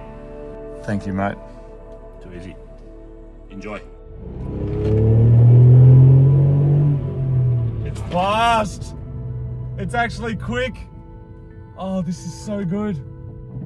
Oh my gosh, there's been so much effort and so much time has gone into building this car. But it's on the road, it's working. There are no error lights. I got my mad little digital dash. I got my 6-speed. It's so good. And I've actually had all my papers updated and changed now so that it's actually officially a turbocharged car, which is so good. And then of course, you got to make sure you are covered by your insurance. So I've called Shannons. They cover all your legal modifications. And you want to make sure as well that you do update your insurer with when you do modify your car, because that can also affect the value of your car as well. So I called them and I'm like, it's got turbo, it's got exhaust, it's got a full interior, and it's fully covered. So if you want to get a quote for your car, whether it's a kind of a sports car or just a daily, check out the Shannons website. They are supporters of Mighty Car Mods. They actually know what they're talking about. When you get on the phone, they'll understand about whether you've got an import or a special car. They do laid up cover as well. So check out Shannons, and thank you very much for insuring this car and supporting the show. I am so excited. It's been a whole lot of time, a whole lot of money, a whole lot of expertise that is way beyond what I could have done myself. So I want to say thanks to everybody that helped out. And now that we've got a stock car, or kind of a stock GTI, now it's time to start looking at the modifications, because it's really good, but it can be a little bit better.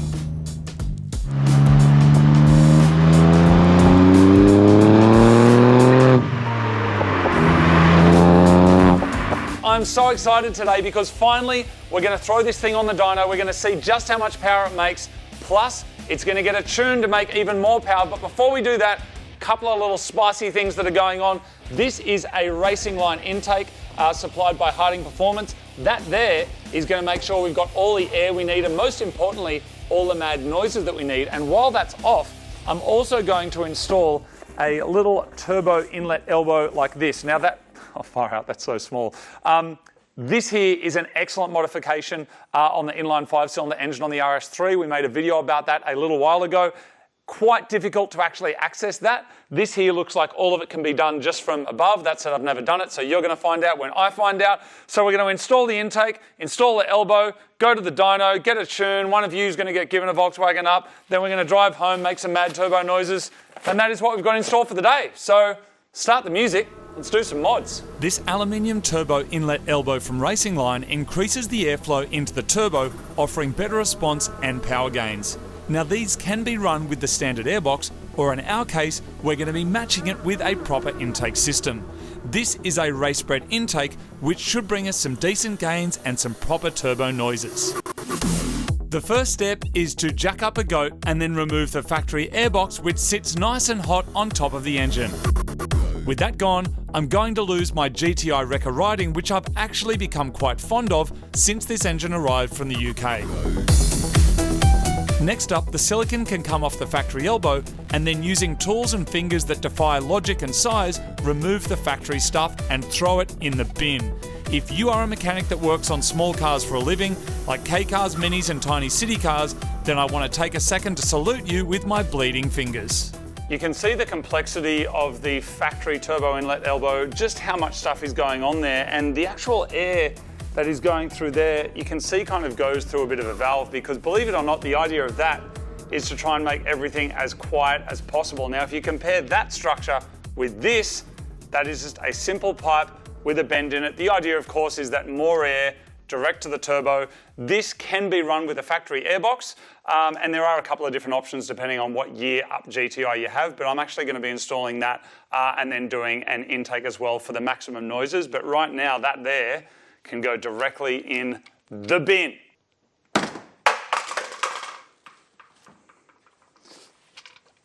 you. The new turbo inlet pipe has a locator pin on the bottom of it, making it easy to install. If you're worried about losing a bolt in your engine bay, or even worse, one of those little screws in your interior, a really good tip is just to get a little bit of tape, put that around there like that to hold it on. That means it's kind of, when you're searching around, you're not going to lose it, and then when you're finished, you can just pull that out and remove the tape. A turbo inlet pipe or a turbo elbow is a decent modification even if the rest of your system is basically stock. And using this silicon, you can adapt it to the factory intake. In fact, many people do run a stock intake with just this turbo elbow. Now, I don't actually need to use this silicon, but I don't know that yet, but I'm about to find out in 3, 2, 1. So it turns out you don't actually need that silicon adapter because that is for running that aftermarket turbo inlet pipe with your factory airbox. What we're actually going to be using is this piece here. So that there is going to go into the new turbo inlet pipe. This one here is going into our intake, which I basically just dummied up here like that. And what I really like about these pipes, and you see this sometimes, is inside there's a little ridge, and that means you know exactly when that is seated properly. So you know sometimes if you're doing like custom intercooler kits and stuff, you leave it all loose and then you try and get it right. We're still going to leave it loose, but at least we'll know how far this has to go to actually be installed properly. So going to put that on, keep everything loose until the end, and then people, mad turbo noises incoming, especially with a tune. Can you imagine? Well, you don't need to imagine. We're going to be seeing it and hearing it this episode. The rest of this install is simple and pretty straightforward. Get all of your parts together, then install them on the car, but leave it all loose until the end so you can tighten everything up once you know that it all fits properly. I think a huge part of having a turbo car that's modified is actually being able to hear the turbo, and with a tune that brings even more boost, that means even more epic turbo noises. And after all of the time, money and effort that's gone into this GTI conversion, hearing that tiny turbo sneeze will be a big achievement. Or should I say, a sneezement. Sorry, I had to do it.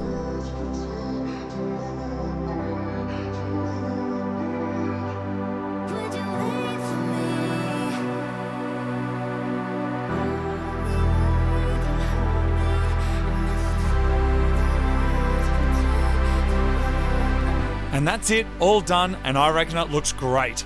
All right, people, so there it is, a simple little install. It probably took about 40 minutes, but I reckon if you've done it once before, like with everything, it'll be way quicker the next time.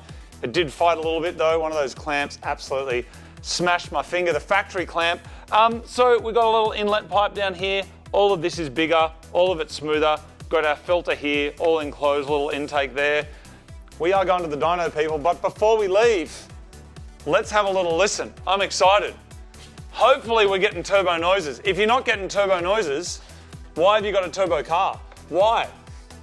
Well, for the performance and drivability, I know, but the noise is an added benefit. All right, let's give it a little go and see if we're hearing some noises, people.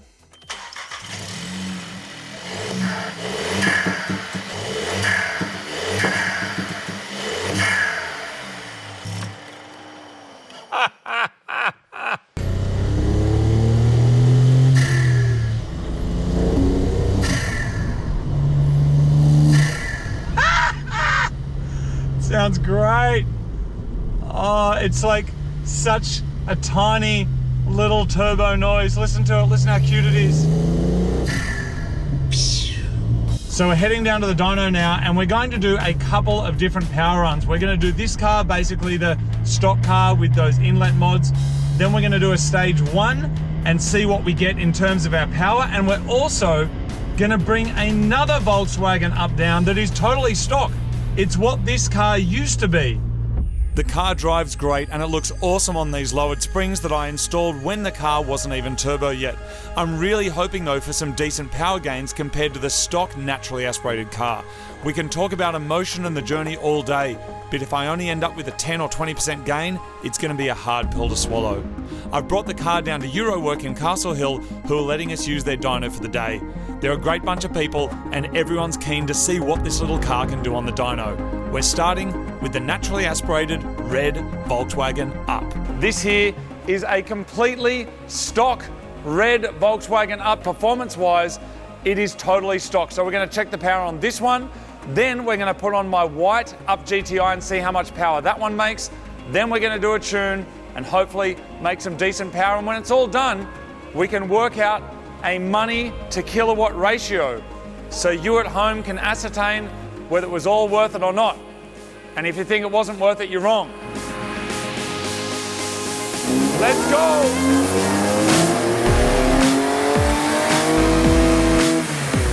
We've got our baseline stock figure. That's 30 kilowatts at the hubs. All right, Oh, wow.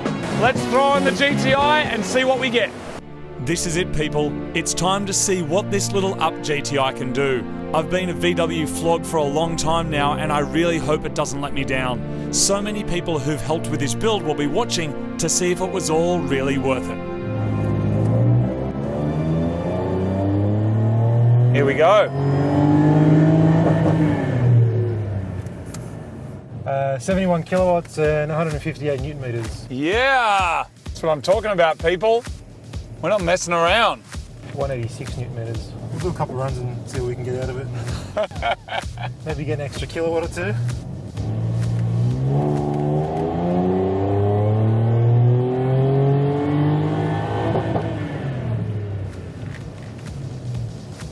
$71, 196 newton meters. How's that?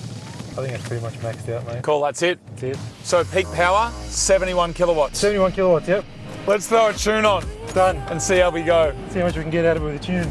That's what modifying cars are all about, mate. Keep it fun. Losing money. Having fun and losing money. Legit, that's what it is. Lose money, right?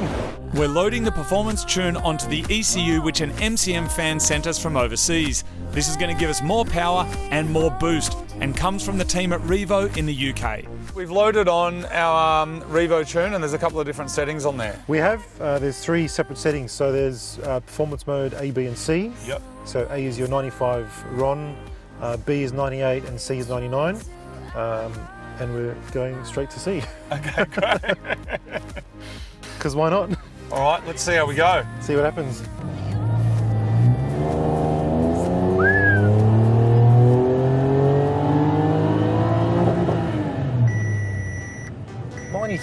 Look at that. Got 93 kilowatts. 253 newton meters. 93 kilowatts at the wheels. 93 kilowatts. We have tripled the factory power. Yes, that is right, triple. We're doing another run to check the numbers, and then we are done. Gee, it comes on strong now, doesn't it? That low down torque comes on real hard. But we've added a solid 20 kilowatts at the wheels, which you could also get on like a Nissan Silvia by just starting a dump pipe. Yeah, pretty much. Or you could spend years of your life building it up. Building the only UP GTI in the country. Yep. What's better? What's more rewarding? That's the thing, right? Yes. Yeah. Cool. That's the Nissan, right? That's the Nissan, yeah. No, Awesome. Thank you, mate. no worries, mate. Thank you. Thank you very much. Thank you very much. It is absolutely incredible, people. I haven't actually done the proper maths in my head, but I can tell you already that every minute and every cent was totally worth it. 93 kilowatts at the wheels, people, which is triple the factory power. But you know what, Martin? I reckon there's probably people sitting at home going, only 93 kilowatts. Yeah, it's not just about power though, is it? It's about torque and it's about weight. And what this has on its side is no weight. It's so light. Yeah, it's like 800 and something kilos. It's under a ton. So to put that in perspective, like let's look at a modified WRX or a Golf GTI, like stock, maybe 120 kilowatts. I mean, my Levorg was like 70 something and that weighs 1.6 tons. This would absolutely leave it for dead. And that's like a turbocharged modern 1.6 litre thing. Yeah. It'd probably even be quicker than the 2 litre stock for stock. It's pretty impressive, man. It's pretty amazing. And I think part of that obviously is the direct injection, but it's also, it is just about power to weight. And if you look at that, if you kind of do the maths on it, it's making equivalent power to like a modified WRX or something like that, which is really fun in a little car. And if you've never driven a little light car, that's an experience in itself. Not having to shift all that weight around, just having it really chuckable, lots of grip. and not have all the weight on you, it's really fun. It's really, really fun. It was an absolutely huge job. It was meant to be kind of just a weekend swap. I had no idea what was in store for me and just how complicated it was. So I do want to say a massive thank you to everybody that helped out. Lots of different people came and helped out along the way, from Aaron to Sam the mechanic, Dave with wiring. I want to do a special shout out also to Myles, because Myles put a lot of time helping out, and all sorts of friends and lots of Marty's mates as well came down as well. There's a few times in your life when you will embark on an experience that you know will change you forever. There's like a before the thing and there's after the thing. Something you've experienced or seen or done? Yep. Yep. And in my case, that is this Volkswagen Up. Absolutely. I know no one else in the world thinks that they're cool, Some people do. but if enough people see it and experience it, and it affects them in a way that is Yep. Meaningful. meaningful, Yep. then they'll get to experience what I'm going to experience, which is pure excitement. It's pure joy. You know what my feeling is about supercars and other things like that? They're missing some joy. Can be, yep. This car, it's like a mini. Yep. It is the spiritual successor to the Daihatsu Cure. It really is. It's like the With added Euro. German equivalent. It's just, it's mad, Something it's German. Very special and fun about little cars with big hearts. Yes. Which is why we are celebrating with some dessert. Delicious. Have you ever gone to one of the like soft serve places when you know you do the yogurt and you get to do the thing and everyone just wanted to We had one at our restaurant. Oh, that's right. The soft serve machine. And what I always wanted to do was lie under it and do the thing. But Did it was you, like not very have you ever hygienic. actually done it? Never done it. So you've never like just Have you? No. I can be pretty good. Can we try? So Yeah. this is not actually what this video is meant to be about, but can you you be the thing, Yeah, sure. and I'll go the See if I can recreate the soft serve machine. All right. Ready? Make sure you get the aim right. I will. Sorry for wasting the internet. We're about to get into the conversion. Ready? All right, ready? Yep. Ready? Yeah. Oh, my aim is good, dude.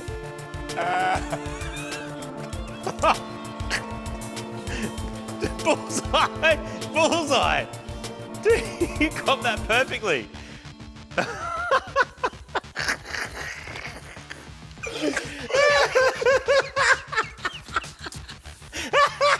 Dude, my turn. Here. Oh, I have to try it. That looked too fun. Go. Go, go, go. Go. Not from that high. Oh, God. Open your mouth. Are you ready? You my eyeballs. I won't get your You eyeball. are going to get my I eyeballs, won't dude. Oh, got my ear. Oh, it's in my hair. Yeah, what are we doing? Oh, it's everywhere. We'll absolutely edit this out anyway. Yeah. All right. Oh, it's a strange experience. That was good. To celebrate the starting of the Up, I'm going to feed Marty some ice cream. And I'm going to I'm going to aim. Don't move. You moved last time. No, you're going too high. No, I'm not. Stay still. It's Stay pounding still. on my face. Stay still. Don't make me stand I'm gonna on your... punch you in the balls if you just stay still. This is going to punch you in the balls if you don't stay aim still. right. I'm aiming right. Oh, dude. You moved. I did. You're moved. aiming for my eyes. I did it. It fell off the spoon the wrong way. No, just Martin, try one more time. You're wasting the internet. No, you're wasting the internet. Just get down there. No, I don't want to. Here, come on, mate. I'll do you. Okay. I'll do you. Here you go. All right. This is how we... Now, I wouldn't waste it on you. Ready? All right. Okay. Ready? No, the aim's good. The aim's good. Yes! Success! I can't high five you because I have a handful of ice cream. Do you want it done? No, thanks, man. I'm good. Bye.